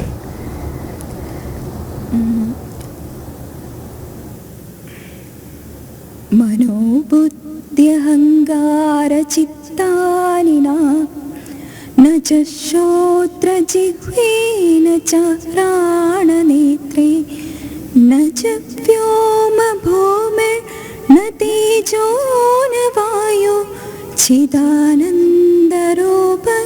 ശിവോഹം ശിവോഹം ചിദാനന്ദരൂപ ശിവോഹം ശിവോഹം ന ച പ്രാണസജ്ഞോ ന വൈ പഞ്ചവായോ ന വാ സപ്തധാതുർ ന വാ പഞ്ചകോശ ന വാക്പാണിപാദം ന ചോപസ്തപായോ ചിദാനന്ദരൂപ ശിവോഹം ശിവോഹം ചിദാനന്ദരൂപ ശിവോഹം ശിവോഹം ചിദാനന്ദരൂപ ശിവോഹം ശിവോഹം. തീർച്ചയായും മനോഹരമായി തന്നെ നമുക്ക് ദേവഭാഷയിൽ അല്ലെ ദേവനോട് കൂടുതലായി സംസാരിക്കാൻ കഴിയുന്നതും ഈ ഭാഷയാണെന്നൊക്കെ പറഞ്ഞല്ലോ. എനിക്ക് നിങ്ങളോട് കൂടുതൽ വിവരങ്ങൾ സത്യത്തിൽ ഇനിയും വിശേഷങ്ങളൊക്കെ ചോദിക്കണം, പക്ഷെ നമുക്ക് അനുവദിച്ചിരിക്കുന്ന സമയം, നമ്മൾ ലൈവായിട്ടാണ് ഈ പ്രോഗ്രാം ഇത്ര സമയം പോയിക്കൊണ്ടിരുന്നത്, നമ്മൾ സംസാരിച്ചു കൊണ്ടിരുന്നത്. അപ്പോൾ നമുക്കിനി അടുത്ത പരിപാടിയിലേക്ക് പോകണം എന്നുള്ളത് കൊണ്ട് മാത്രം തൽക്കാലം അവസാനിപ്പിക്കുന്നു. നമുക്ക് മാറിയിരുന്ന് വീണ്ടും സംസാരിക്കാമെന്ന് എനിക്ക് തോന്നിയത്. തൽക്കാലം പ്രേക്ഷകർക്ക് നിങ്ങളുടെ മനസ്സിൽ തോന്നിയ കുറച്ച് കാര്യങ്ങളെങ്കിലും ഇവരോട് ചോദിക്കാൻ കഴിഞ്ഞു എന്ന് ഞാൻ കരുതുന്നു. ഈ ഒരു കുടുംബത്തിനെ നിങ്ങളുടെ മുന്നിലേക്ക് ഇങ്ങനെ കൊണ്ടുവരാൻ കഴിഞ്ഞാൽ ഞങ്ങൾക്ക് വളരെ അഭിമാനമുണ്ട്. ഇപ്പോഴും സംസ്കൃത വാർത്ത ജനം ടി വിയിൽ എല്ലാ ദിവസവും 4:45 നിങ്ങളുടെ മുന്നിലേക്ക് എത്തുന്നുണ്ട്. അതിനിയും തുടരും. കൂടുതൽ സമയം നൽകാൻ കഴിയുമ്പോഴെല്ലാം അതിനുള്ള സമയം നൽകുകയും ചെയ്യും. ഏതായാലും പ്രേക്ഷകർക്കും നന്ദി പറഞ്ഞുകൊണ്ട് നമുക്ക് അവസാനിപ്പിക്കാം. നമസ്കാരം.